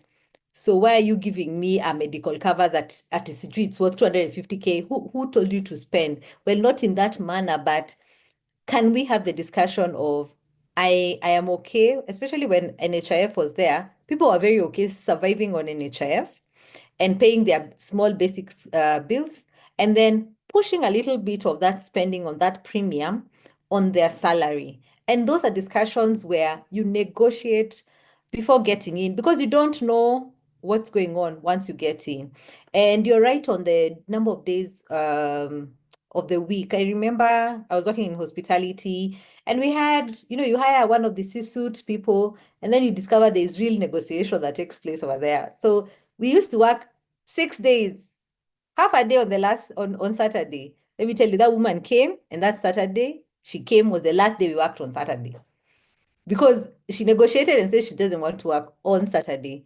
And therefore, I had to put my foot down and said, and that was a rule I usually have. If you're going to apply it to one person, can you apply it to 1,000? If the answer is one to yes to the one person, roll it over to everyone. And head office, we got that opportunity. And it was cleared. It was, we made a policy. I've never made a policy so fast. Made a policy within 4 days. Because this woman was coming in and we're like, she said she's not coming in until her contract states that. So board had to sit, agree, we need the skill. And therefore, no, it wasn't a bad compromise because in those 4 days, we actually analyzed our input and we said, if there's need of somebody to work, can we push that needle and say you'll work a little bit of extra time between your Monday to Friday, and therefore you don't have to show up on Saturday. But if you don't, then you'll show up on your account of you not managing your time. And it was a successful negotiation. But you see, these are things that come when people negotiate. And if that person had never negotiated, business would have been usual and nobody would have felt shortchanged about working on Saturday. So you're totally right on that. I love the fact that Rose has put in the links for doing the search when you're doing your calculation. Don't assume it. Even for us who have used it, let me tell you, there are times you even forget the word arena. So I always tell guys, these are the bookmarks, not other bookmarks. These are the bookmarks you put on your search engine, even on your phone, because this is a quick calculation. Another thing I've added for you is Glassdoor for anyone who has never accessed it. So of course you have to register, but what I love is the fact that there's an organization I was working for, like I didn't even know they had closed. I got a notification from Glassdoor that they closed, because there was a review being done by a former employee. And the thing is, a lot of Kenyans are getting confident to give reviews of how the process is in the interview, how the culture of the organization is. So it's really becoming a way of giving feedback in Kenya, which is quite good. Another one I've put for you is there's a lady who does, it's called Hills in Green, and she was doing a transparency project. And what I love about this link that I've shared is it is feedback from people who are in the research. You can still add the feedback yourself, but people are sharing salary figures of the different industries and roles they have been in. And you'll get to see up to the benefits that some people were getting if you are being paid in USD and all that. So these are things that it's not that it's not happening. You will see, as Lorraine mentioned, salaries variate because of location, industry, and everything. So you might be scaling way up because of the industry you're looking at in terms of research, and the one you're going to is at a different tier level. So it's a different way of doing it. Another thing I encourage people is have a friend who is a good HR friend who is either consultant or has access to certain historical data that can help you, and then make use of that information when you're preparing for a job search. So I'd like us to jump into the questions. And I'm also saying it will be really good for you to take advantage and either ask a question or at least make use of the chat box. So I'd like to jump to the first question I saw, and I'll just have either Rose or Rolane. The word has refused, sorry. Answer the question. So James asked about sharing your achievements. On LinkedIn, I have a question. When I started my internship, I signed an oath of secrecy with my employer. I also signed a confidential pact on including my achievements on my profile. Will that contravene the pacts that I signed? Before even you answer, because I'm also the curious person, quickly I went and looked at James' profile to understand the industry. And I'll say two things, because I've worked in civil and we had projects that were in geothermal and Olkaria. Yes, there are pacts that you'll have to sign because of the extensity of the information that you're coming across. But when you think about the actual signing off of that, it's because of the contract and the information that is there.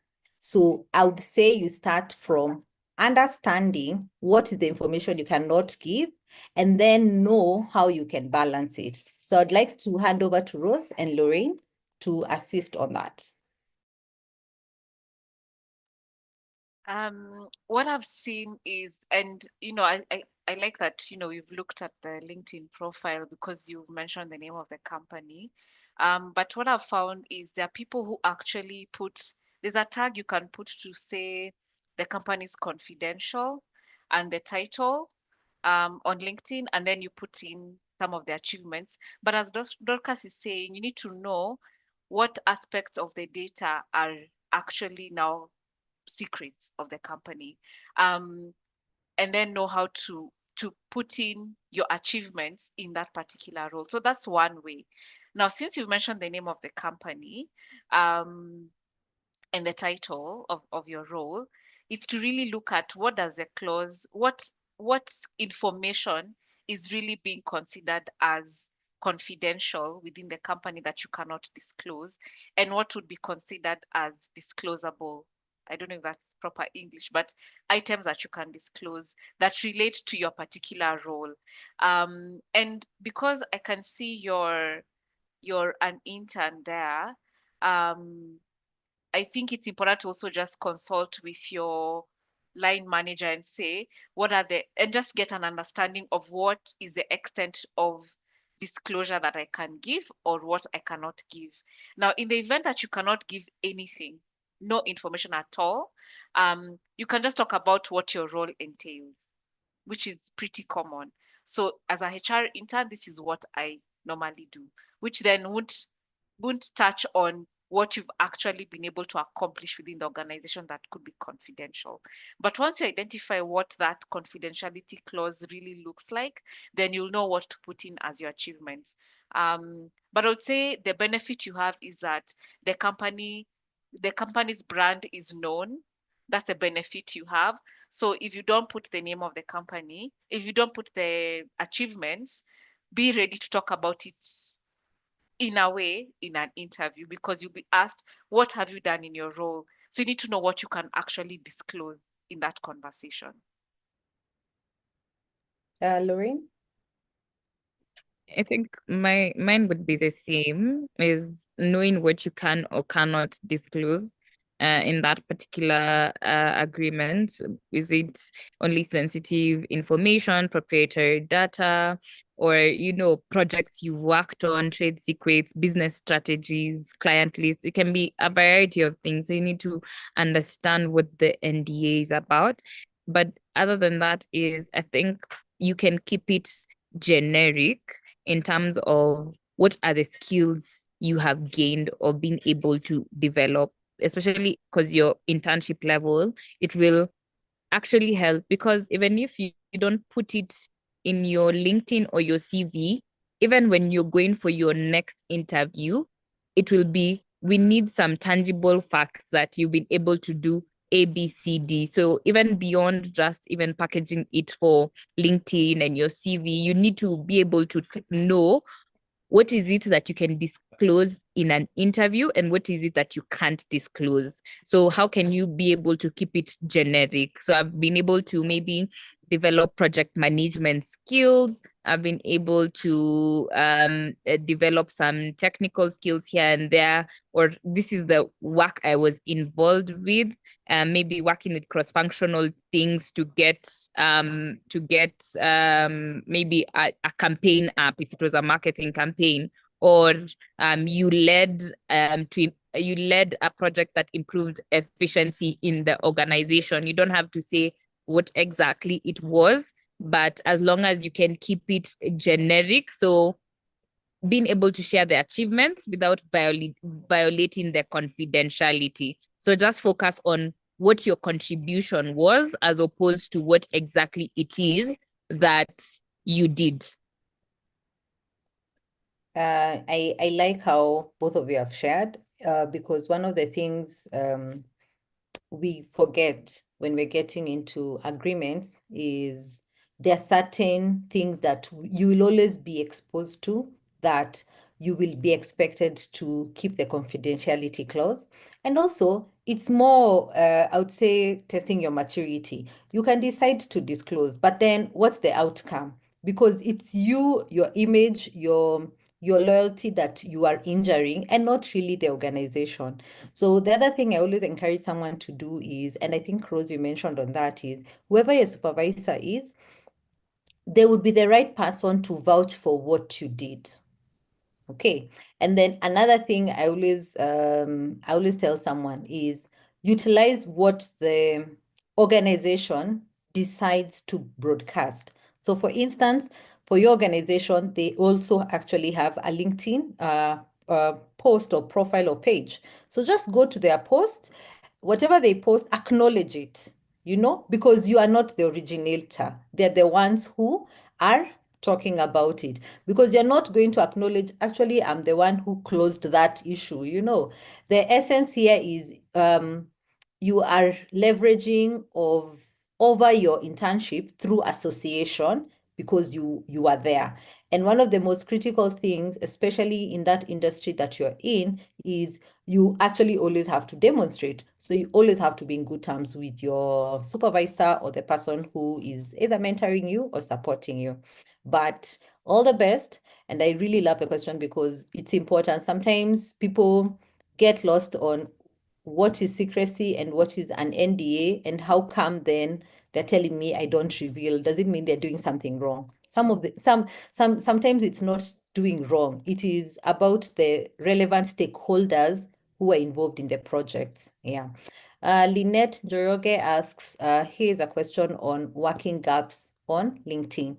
After I completed my BS, I didn't venture into formal employment, but went into freelancing, but would like now to venture into corporate, quote unquote, informal employment. So in my application, how do I feel that as a working experience? Lorraine, would you like to go first, or should I I? can. Okay. I mean, the question excited me because as my mom, who's on the call here, as the first person who joined in, we were talking about this today morning. And it's weird that it has come up again because we were talking about a friend, and then I was talking about how, especially if you've not, it can be you didn't go into a job after work or the corporate world after work, or you took a break and wanted to try your hand in entrepreneurship or freelancing and things like that. So yeah, the question is exciting for me. So for one, I would say is you can always create a freelancing role or a consulting role, or even you founded something, or this is the project that you were engaged in, whatever role or job title that you seek to put, but you haven't been idle, or you haven't just been job hunting and sitting. And I mean, as Dorcas said, job hunting for sure is a whole job in itself, but you are probably doing something on the side. So you need to be able to tell people about what it is that you are doing. If you are a freelancer, if you are a consultant, if you are an independent contractor, or even a business owner, you've run your own business, you can always place it in your CV and your LinkedIn so that there are no gaps. And then now you can describe what skills you are able to develop, what achievements, what are the results that you got from it, what is the engagement, even doing something as simple as sales, even if it's selling online or building a brand.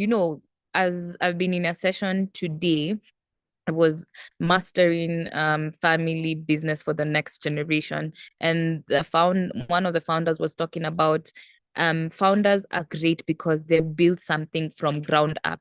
So they have a bit of finance, they have a bit of marketing, they have a bit of sales. You have to wear many hats. So even you as a freelancer, what are the things, or what are the hats that you had to wear and develop something from ground up? Where did it reach?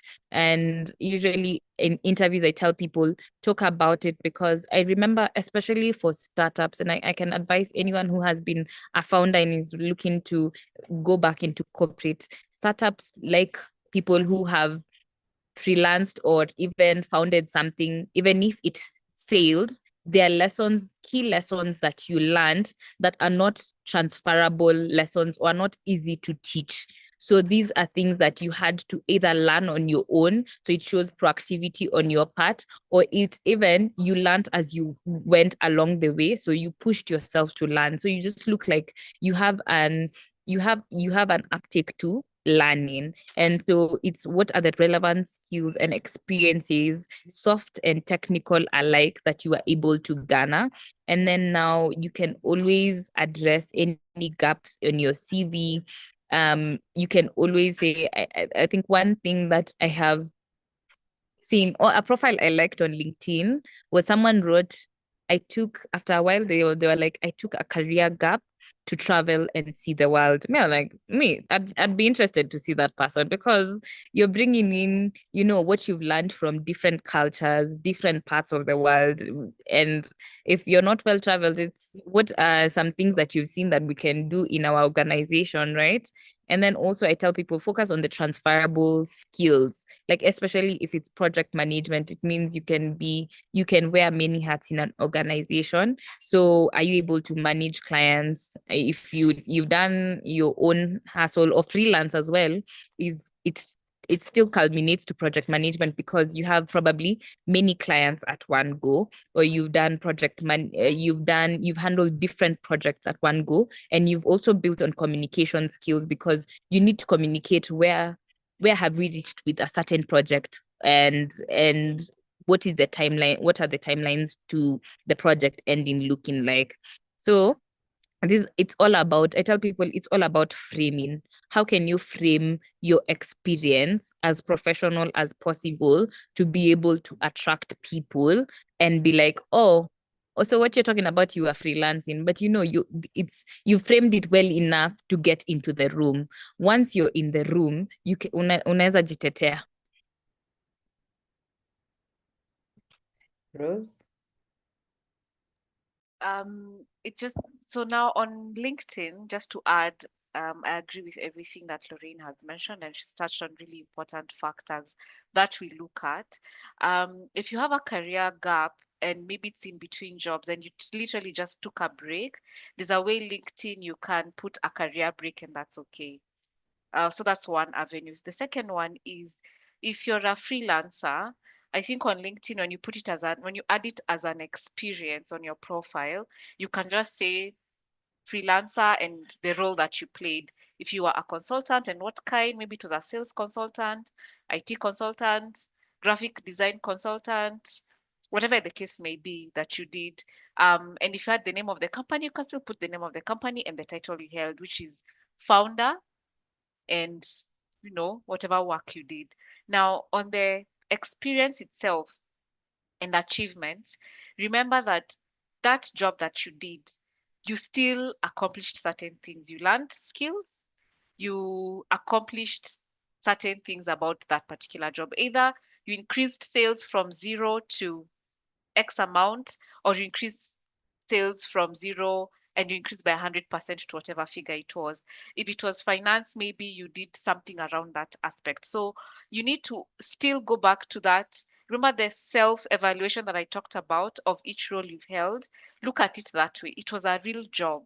The fact that it was you handling it doesn't negate it as a real job. It was a real job, and there are certain services you provided, there are certain things you did for people or with people, and you need to tabulate those as achievements. So it's still okay to indicate that you are a freelancer.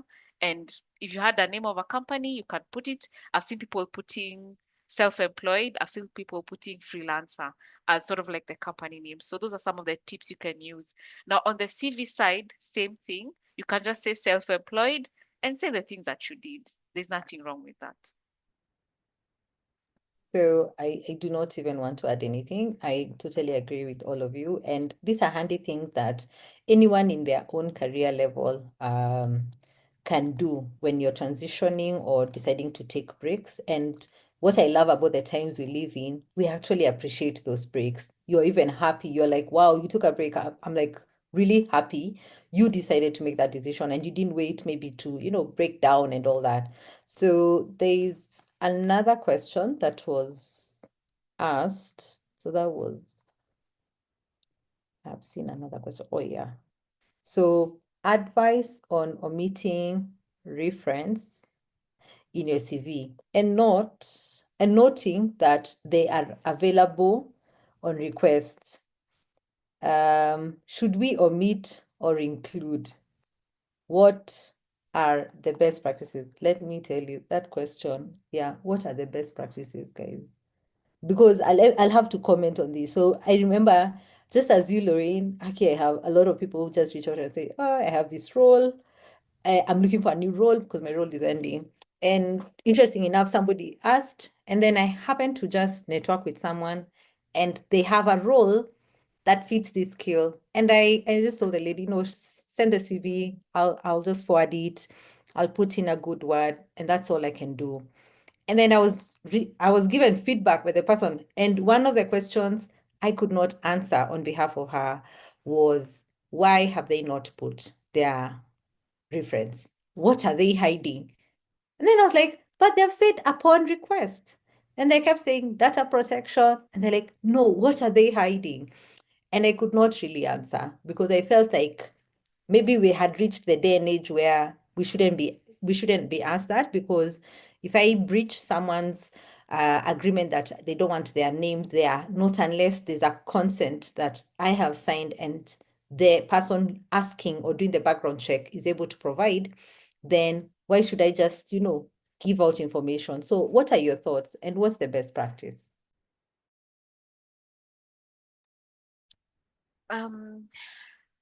That's another dicey topic, as you've mentioned, Dorcas. And what I would say is the first thing is check the requirements of the job description. Sometimes it's listed there that you have to add references. But as a default, I would say you can say your references are available on request. That's okay. But it's important to read the requirements of the application process. Sometimes employers will explicitly say that as part in your CV include references. Now, an important part of references is you need to tell the people that you've put there that you have put them there. Because the challenge sometimes is you've put someone's name, email address, phone number there, and you've not talked to them, you've not checked with them, and they get a random call from a recruiter, and the person is like, what are you talking about? Who is this person? Or even if I know them, they actually put my contacts, without my consent. So anyone you put as a reference, whether it's at the initial stage of your CV and you're submitting the CV, or at the stage where you've gone through the process and they're doing a reference check with your referee and just make sure that they are aligned with you, that it's okay for you to put in their details and share their personal contacts. That's sort of like the second thing that I would mention around references. So it is okay to say available on request, but in the event that you put someone's contacts, let them know, because they will be your ambassador to talk about your work and what you're doing in that particular role that you held. And so I guess don't feel obligated to put in your references, but in some cases, there are companies that ask for it upfront. Be okay with that, because they will call the people that you put on that on your CV as references. I think same. Is it can go either way, honestly. For me, I'm not a big fan of putting references, but also with people I employ, I don't necessarily use the references on your CV, because people in your CV they might not necessarily tell me the truth. There are people who you can they can vouch for you, and me, I'm looking for, is it, what has been your experience like? Are there any warning signs that I need to be aware of? So I won't go for those who are on your CV, honestly. So maybe that's why I'm not like me. I'll be like upon request, because they can also always change. So that the other thing is, if you're going to put them, update them. Sometimes people forget to update those requests. So you call someone, maybe a number is not working. They left an organization and you put their work email. So if I'm looking for someone and I'm sending, there's some companies, especially for companies that use outside parties to do the reference checks, they usually just email a document. So if they email a document to an existent email address, then it means the references are not up to date. So you always need to always check in with your references and know if they've left an organization, if you have not put their personal email, if you need to change that as well. And also their titles, you need to put former or their current. I don't know, there's some complications when it comes to references these days, because people also, not as Kitambo, people just move from one company to the other. So if I say, for example, Rose is my reference, and she's, she is the CEO of Absa, and then she leaves Absa, I have to go and edit and be like, but I worked with her when I was at Absa. So now what am I putting? So maybe put the former, things like that. But also because of data protection policies and everything like that, it might be a reason not to put those. Although Dorcas amesema that's not reason, it wasn't reason enough. So some people, yeah, it also depends on the industry, I guess. Because if you're applying for someone like a government organization, I would advise you put the references. And then if it's private and, and the startups, I don't think they are above like just asking you to send us now your references. We're at the end stage. Now send us your references. Because now imagine you're at the earlier stages and someone has already reached out to your references and you don't get the job. So what was it for? What was the whole purpose? And then the other thing is sorry. I feel like it's just disappeared. It was something important. References. It will come to me. I will say it along the way. Yeah. So I like the feedback. I think it's a do and don't, but it also depends, as you said, whatever is written. And also I like the fact that you have to keep in tune with the people that you have put. And I agree. One of the services I offer in my consultancy is background check. And by the way, we do not use those names. Those names are just flowers.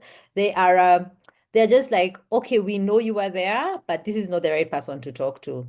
And also, some of the things people forget is somebody can verify you without talking to your former work employment place, especially when they want to verify certain things. If they want to know you actually work there, they look at the statutories. So you can try hide, but there has to be a data trail somewhere that confirms you were in that organization in the first place. And then everything else about your performance and other things can be picked. So we have an interesting question from Zipporah, and she asks, kindly advise me. I'm into remote research jobs recently. Yes, I have received lots of rejection, which I'm taking positively. Is there something I'm not doing right? I think, let me first encourage Zipporah. Even we have received a lot of rejection in these remote jobs. But one of the things I would comment is, before applying for that remote job, you have to do 2 checkpoints, which I think Lorraine mentioned earlier when we were talking about do's and don'ts when applying jobs. You have to actually look at where the role is, if the role is full remote, and if it has insisted and mentioned that it's worldwide, like from any location, or it has indicated a location. Because if it has indicated a location, it means it's only for that location. And there's certain specific platforms that you can get the remote jobs, but it's always, you have to point out and see where the location is and who they're looking for. But I believe the opportunities are there. One of the things I know, it should be now 3 years ago, Test Gorilla actually hired their first Kenyan employee. So they are opening up, and we have a whole freelancer community that is challenging. I'll try get her profile on LinkedIn. That lady challenges international companies like Monday, I don't know what, and tells them, why are you not hiring from Africa? We have the skill, we have the talent, why are you doubting us? And if you want to scout us, you'd rather come and scout us in person. So sometimes it may take long, but I believe roles are there and you're able to get. Over to you, Rose and Lorraine. I have actually remembered what I was to say before I continue, is on the reference bits. If you don't want someone to reach out to your current employer, please don't put your current employer as your reference, because then your employer might not know you're looking for a job. And then the person who's doing the references, whether, especially if it's an outside party, and you've told the recruiter, and the recruiter doesn't inform the outside party, or even the recruiter doesn't keep this in mind and they reach out to your current employer, and then you put your line manager or your supervisor, and the first time they're hearing about you looking for another job is a call from a recruiter doing a background check.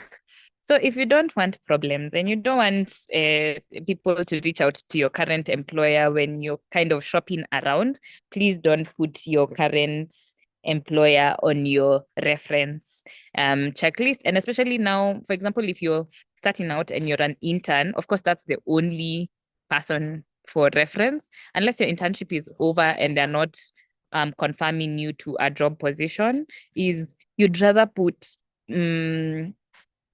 you'd rather put, let's say, like, I don't know, what's actually, we have evolved, but I don't know if people still put their pastors and things like that. But yeah, put someone who can vouch for you, um, without it being someone who is like your direct line manager, and you can always explain it at the interview stage. Yeah. Okay. And then on to the next was now for remote roles. For remote roles, what Dorcas has said, look at the location. It might write remote, but remote, comma, US. So they're just looking for, it's remote, yes, but it's in a very specific geographical location. And then it also, because payment structures, governments, etc., all those different variables that may be included. And then the other thing is tailor make. I don't know if we really talked about it or delved into this. Tailor make your CV for the job that you want. So I think remote roles are very unique in a sense, because it's not face to face or one on one. Every day you see each other, you get things like that. Remote roles require very specific soft skills. Remote roles will vary depending on location and things like that, or the cultures that you have to kind of merge with. And also timing, are you ready to, if for example US is start your day at 4 p.m. end it at 12 a.m., will you be diligent? Are you knowledgeable of the tools that you need? So these are Slack, Jira, all these tools. Do you have the technical know-how to maintain a remote role? And then the other thing is, because I've applied for remote roles, not that I've gotten one. So we are there together, Zipporah, one day, one time. But yeah, there's some you have to understand the uniqueness of some of the interviewing processes. For example, there's some, especially if they're US based, or Europe or US, is you'll do a video interview at first. So it's essentially you're recording a 1 minute video about yourself. Those ones always get me by surprise. It's like I've not done this before, but always get me by surprise. So learn how to use it like Loom and be able to do your elevator pitch in 1 minute. So I'm always like, okay, no, redo. So what are they looking for that you can add to your elevator pitch, that when they watch your video, they can be like, okay, we want to meet this person, right? And then I think the other thing, or the last thing, would be, are you able to show some, I don't know, if familiarity to being able to work.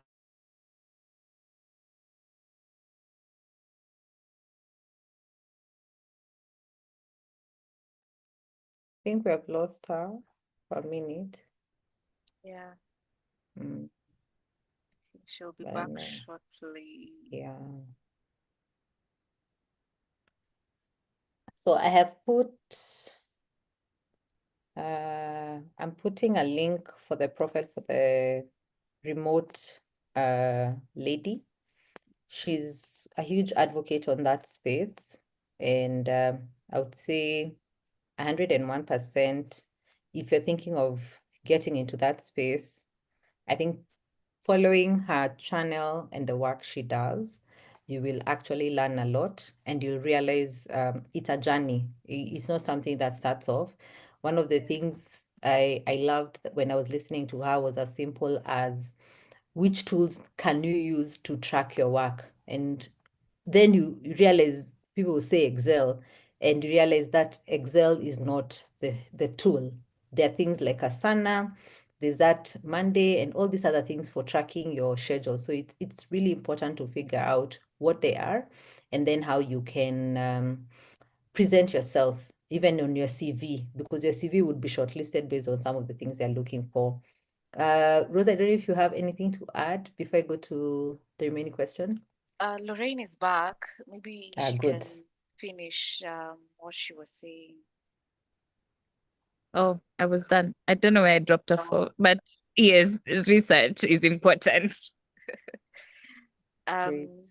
The only thing I would add is a lot of these remote jobs, because it's remote, I can't verify physically you. Um, Make sure that the JD, whatever the JD is asking for, is what you have, because those are the things they check. You know, sometimes you'll apply for a role because you believe in yourself, which is amazing. But for someone who's in the US, in the UK, or in Asia somewhere, um, they can only they don't understand maybe our culture and everything, so they can only rely on what you've written in your CV. So I think just counter check to see what the requirements of the role are. Sometimes they indicate that this is a remote job for UK, or this is a remote job for Nigeria or Ghana. So check in the job description and read it thoroughly, but also the requirements. Make sure you match the requirements, and you can give scenarios in an interview of how you have implemented those things. You see, like now the question of how do you track your work remotely? If you've never worked with any of these tools, yet you've indicated that you've worked remotely and you've worked on tools, there's a mismatch there. So if they indicate you need to have knowledge working with Notion, working with Asana, working with Jira, working with Monday.com, indicate there that you've worked with those tools, so that then your CV really matches what the JD is asking for. Wow. I don't know if we needed to have started the questions at 7. But anyway, James has an interesting question. As an intern, is it advisable to put your immediate supervisor as a referee? This is because sometimes the supervisor may feel you are an asset to the team and he or she isn't ready to let you go. I have encountered instances where someone asks for job rotation and the supervisor declines the request, saying you're very important to the team. So I wonder if he or she would really be ready to recommend you to opportunities out there. So as you think that, because there's another question on intern, it's good I just put it there as this is an interim tutor accountant, went to interview, and shockingly, they requested me to explain certain topics outside my career about how can you relate life during COVID in terms of technologies. Kindly help how to deal with such. Thanks. So just as I hand over the two questions to Rose and Lorraine, one of the things I would say is when your supervisor is really praising you, and you've already disconnected with that team, one of the questions I always ask myself is, how come I'm disconnecting if my own supervisor really sees I'm a great contributor? So it might mean that you have disconnected with the role because you really don't enjoy it anymore and you want to explore and learn new things.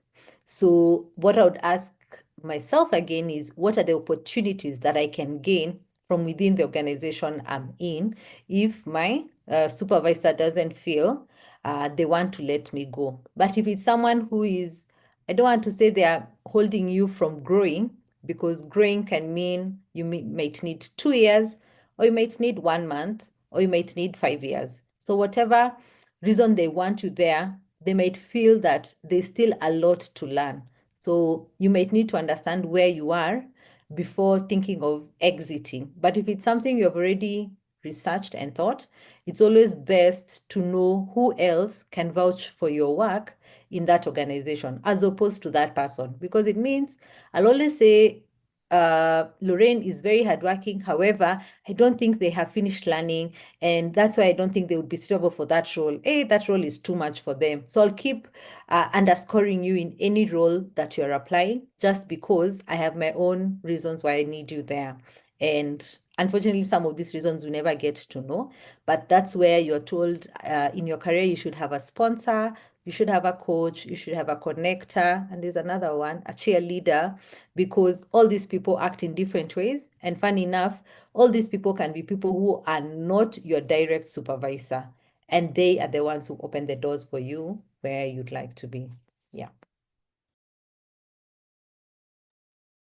Yeah, I think you've covered it, Dorcas, in saying find someone else who can vouch for you, because it is a complicated situation where you put your supervisor and they really don't want to let you go. So, but also in some cases, you have to again study your hiring manager or your recruiter or the person that you're dealing with in the company that you want to join.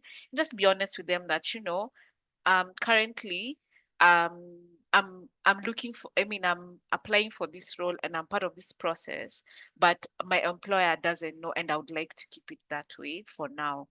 Then it means, just to Lorraine's earlier point, that you can put references that were there in your previous company, or if you did internship somewhere for 3 months, someone there can definitely vouch for you. Your supervisor there can definitely vouch for you.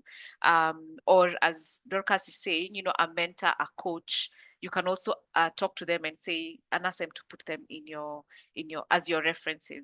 At least by the time you're transitioning, then the company can be free to reach out after you've already transitioned. But in the meantime, when you're still in the company, you can actually ask the recruiter or the HR person to keep it confidential for now. And if you have someone you trust within the same organization, feel free to ask them to be your reference apart from your supervisor. Yeah, I think that's I would echo the same, especially on the have a conversation. I think it's important to have conversations, especially if you feel like you're at a plateau phase, because you might be really good. Your supervisor commends you because you're really good at what you do. But then you're at a plateau phase where these things you can do it with your eyes closed. And now you've become comfortable, but you don't want to be complacent.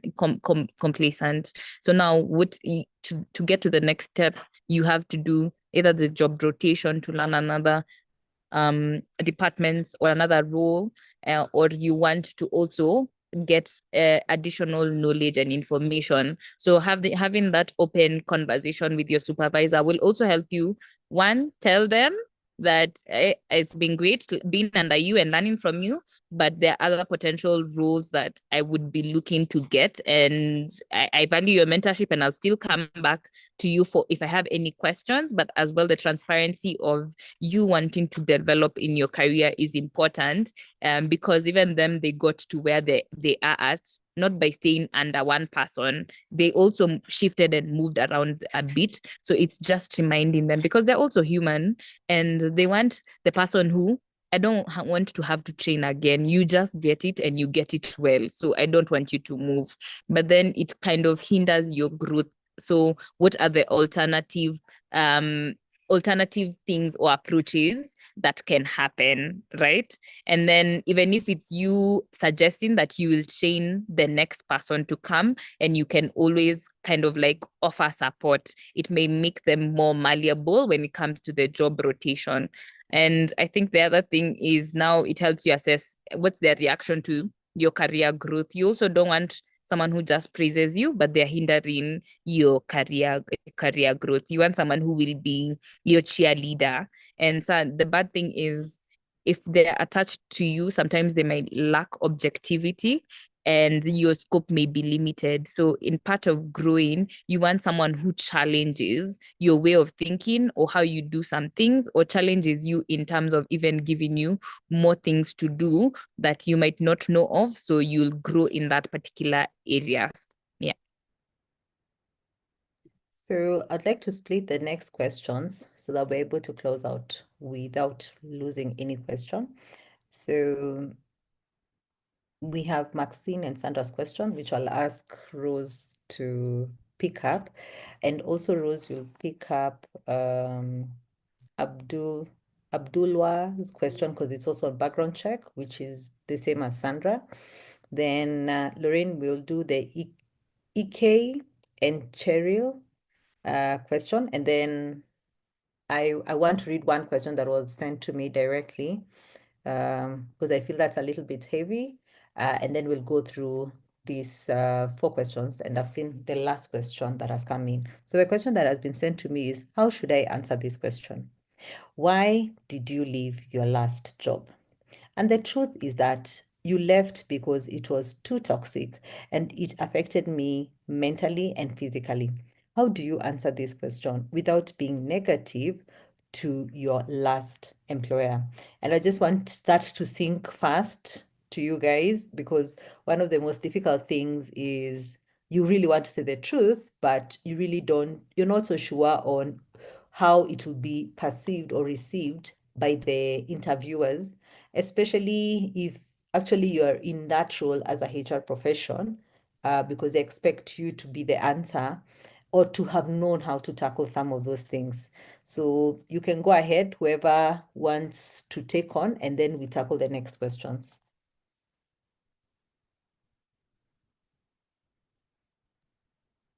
So we start with that question. Yeah, and then we Okay. go to the others. Yeah. Okay. That's a tough one, to be honest. Because in many cases you really don't know. You really don't know the you really you really don't know the culture of that organization that you want to join, and the demeanor of the people that you're going to work with. It's really difficult to know. So I would say you could mention things like there was a culture misalignment or there was a values misalignment, um, which would essentially indicate that there was some form of, you know, discomfort on either party. And sometimes you'll find that those who will really, really probe. And so you have to be very tactical in how you respond to that question.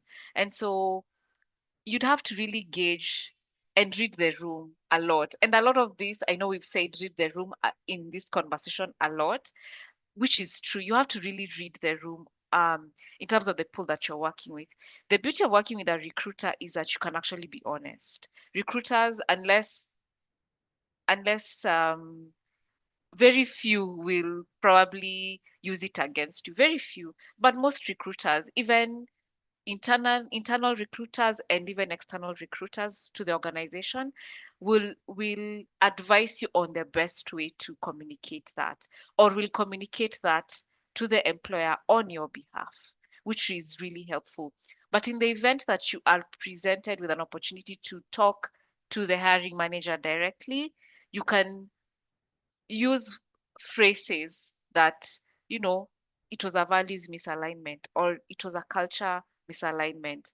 And if they ask you to dig deeper, you can find ways to generalize where you can say something like, we did not agree on certain things which made me uncomfortable, and therefore I decided to let the opportunity go. So sometimes you have to be honest, and it could be risky. It's actually a risky conversation. And I think you have to be okay with having that risky conversation, especially when an employer really, really pushes for the details beyond what you've provided as it was a culture misalignment, a values misalignment, or in some cases when you actually mentioned that I felt that mentally I was, I was on a downhill and I needed to pause. So it's usually you have to really read the room, to be honest.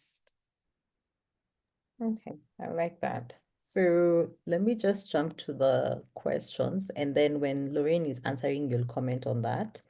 So Ike's question was on, how do you answer a question that is off your scope? And then the other question, you actually let Lorraine handle her question. So Lorraine, I'd given you for Maxine and Sandra. Yeah.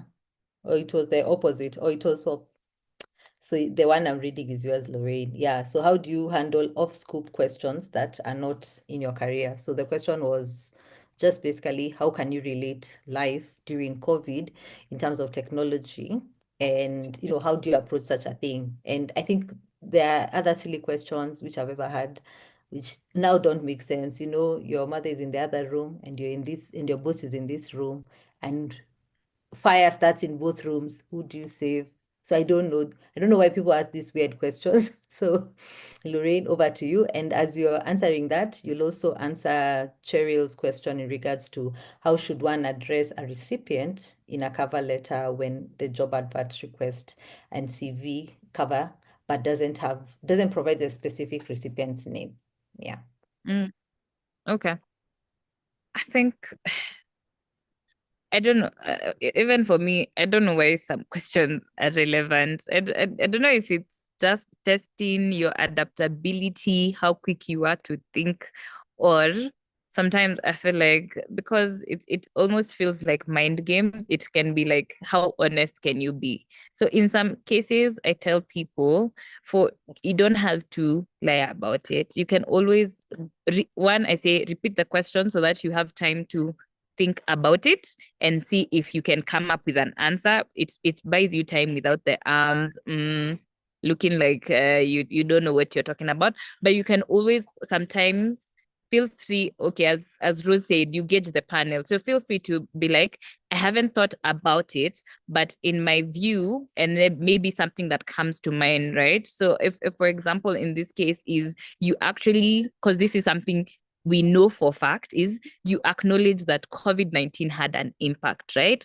Like it came, no one expected it, and then you're like, there's always the leveraging of technology during COVID, because before COVID, remote working wasn't a huge thing, but then it became, with technology and how the world has evolved, we can leverage on technology. It might not necessarily even relate to the role in itself.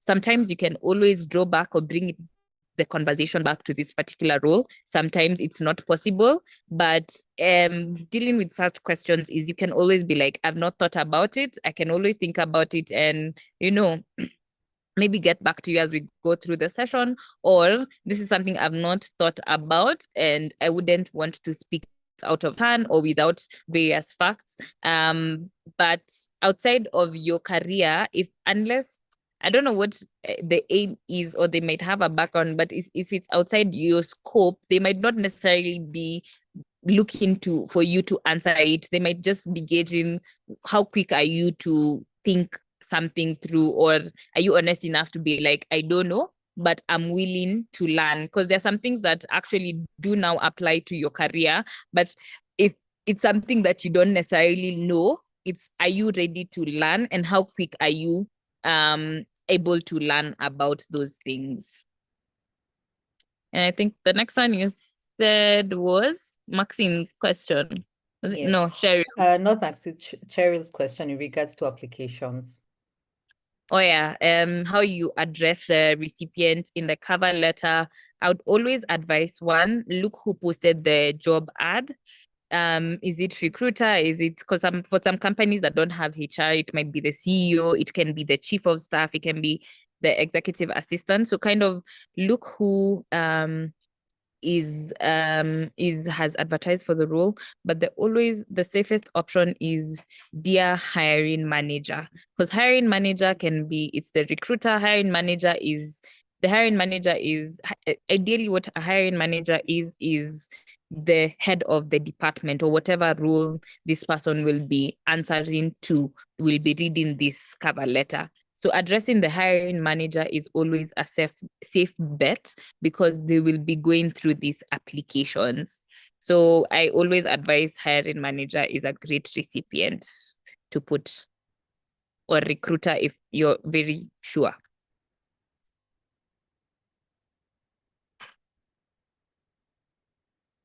So thank you for that. So over to you, Rose, as we come to a close to all the questions.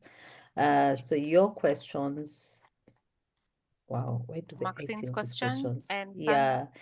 So Sandra's Maxine's gradient. question was, yeah, about having a candidate who's overqualified. And I remember there was a meme, I can't remember those words in that post, but someone was saying, you know what, you'd rather hire an overqualified person than when you hire someone who doesn't even want to learn, because people are really shortchanging the overqualified people, especially when you just click 40 and then someone's like, oh, you have a PhD, you have this, you have 20 years experience. And instead of looking at the level of wealth of knowledge you can bring, they're like, hey, no, I don't think this would be your role. We don't think you'd enjoy or would be able to afford you. So how do we handle that?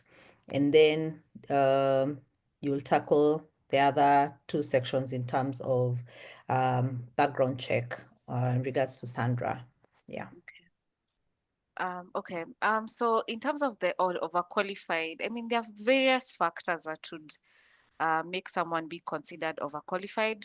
In some cases, the truth of the matter is, when you come there, you won't even.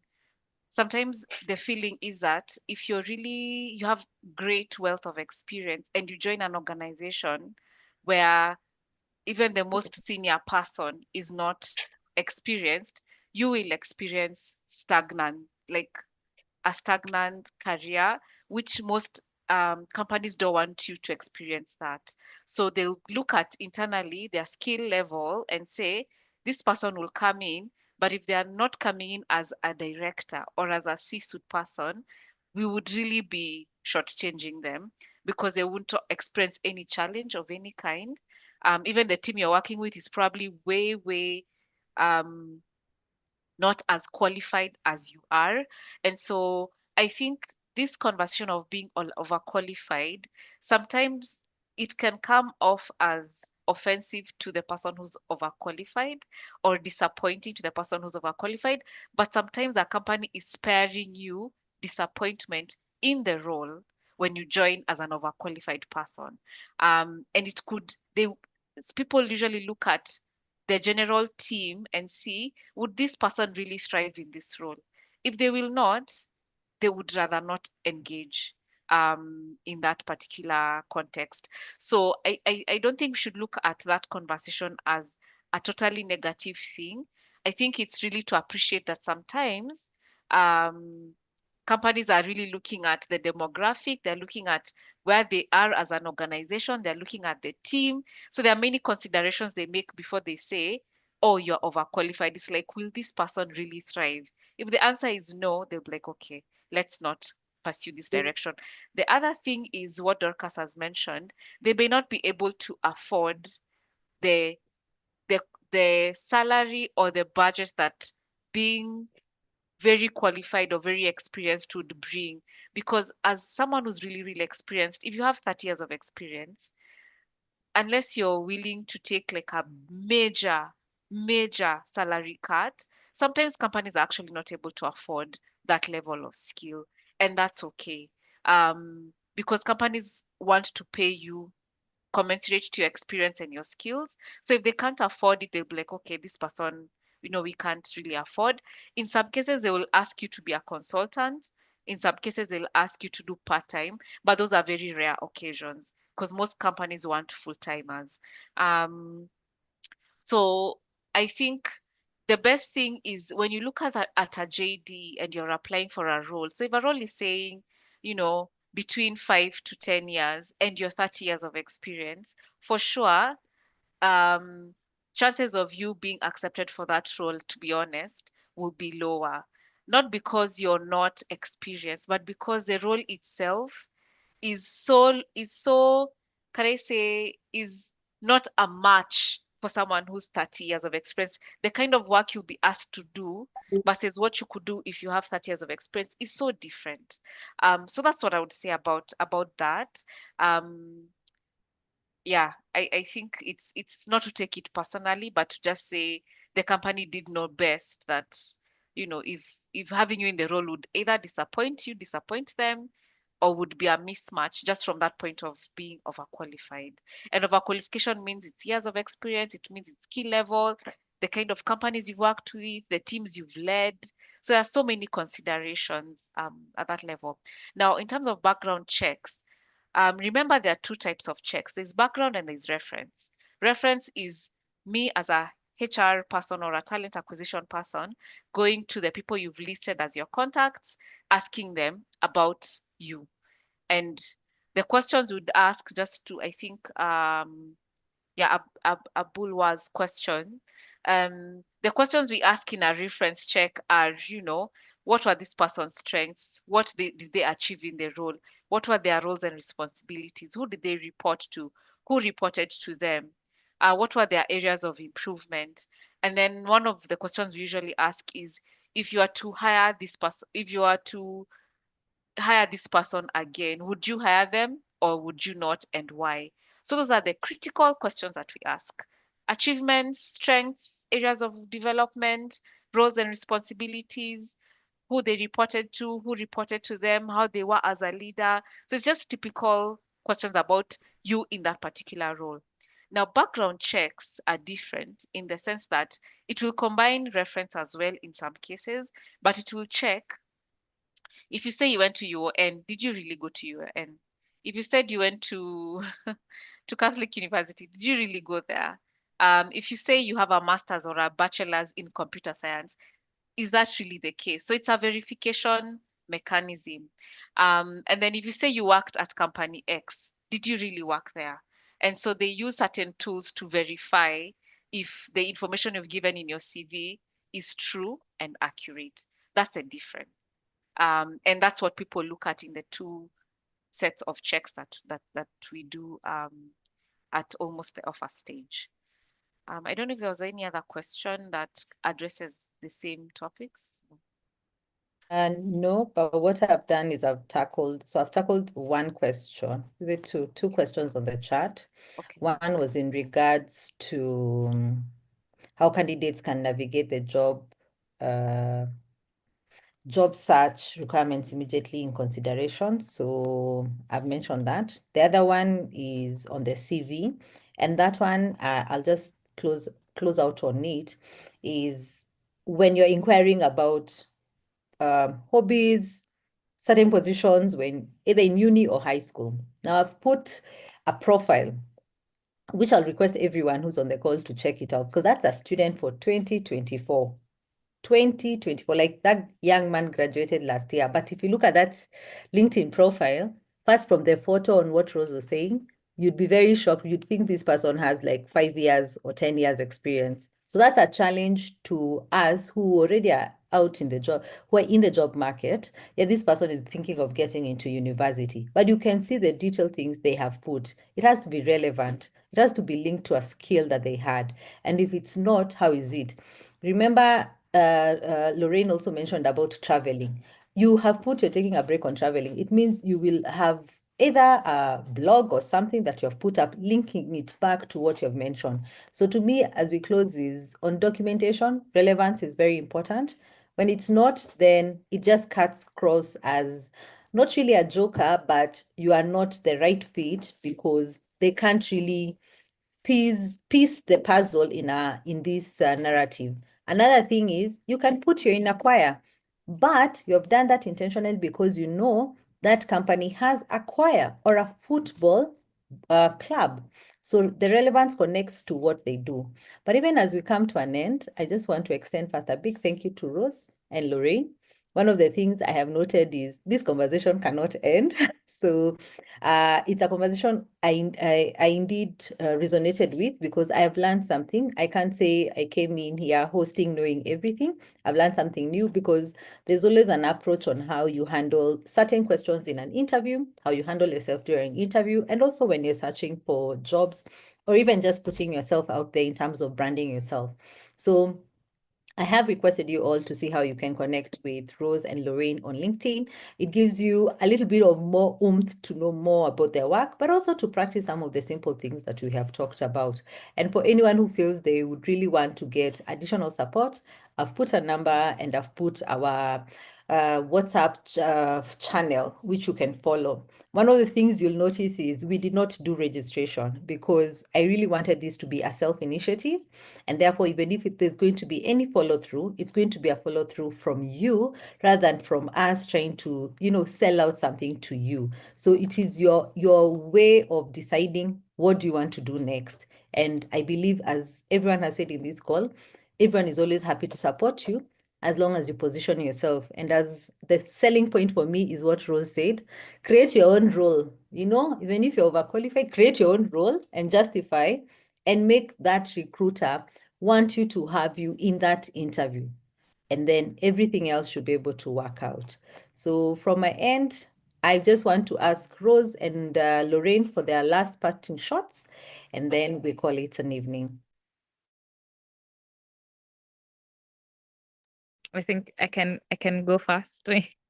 Is one, thank you for everyone who joined in. I hope it was fun. I hope it was engaging, and I hope you got to pick one or two things out of the conversation.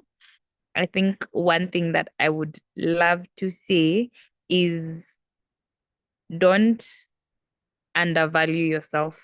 So as you go into the job market, people can sense fear.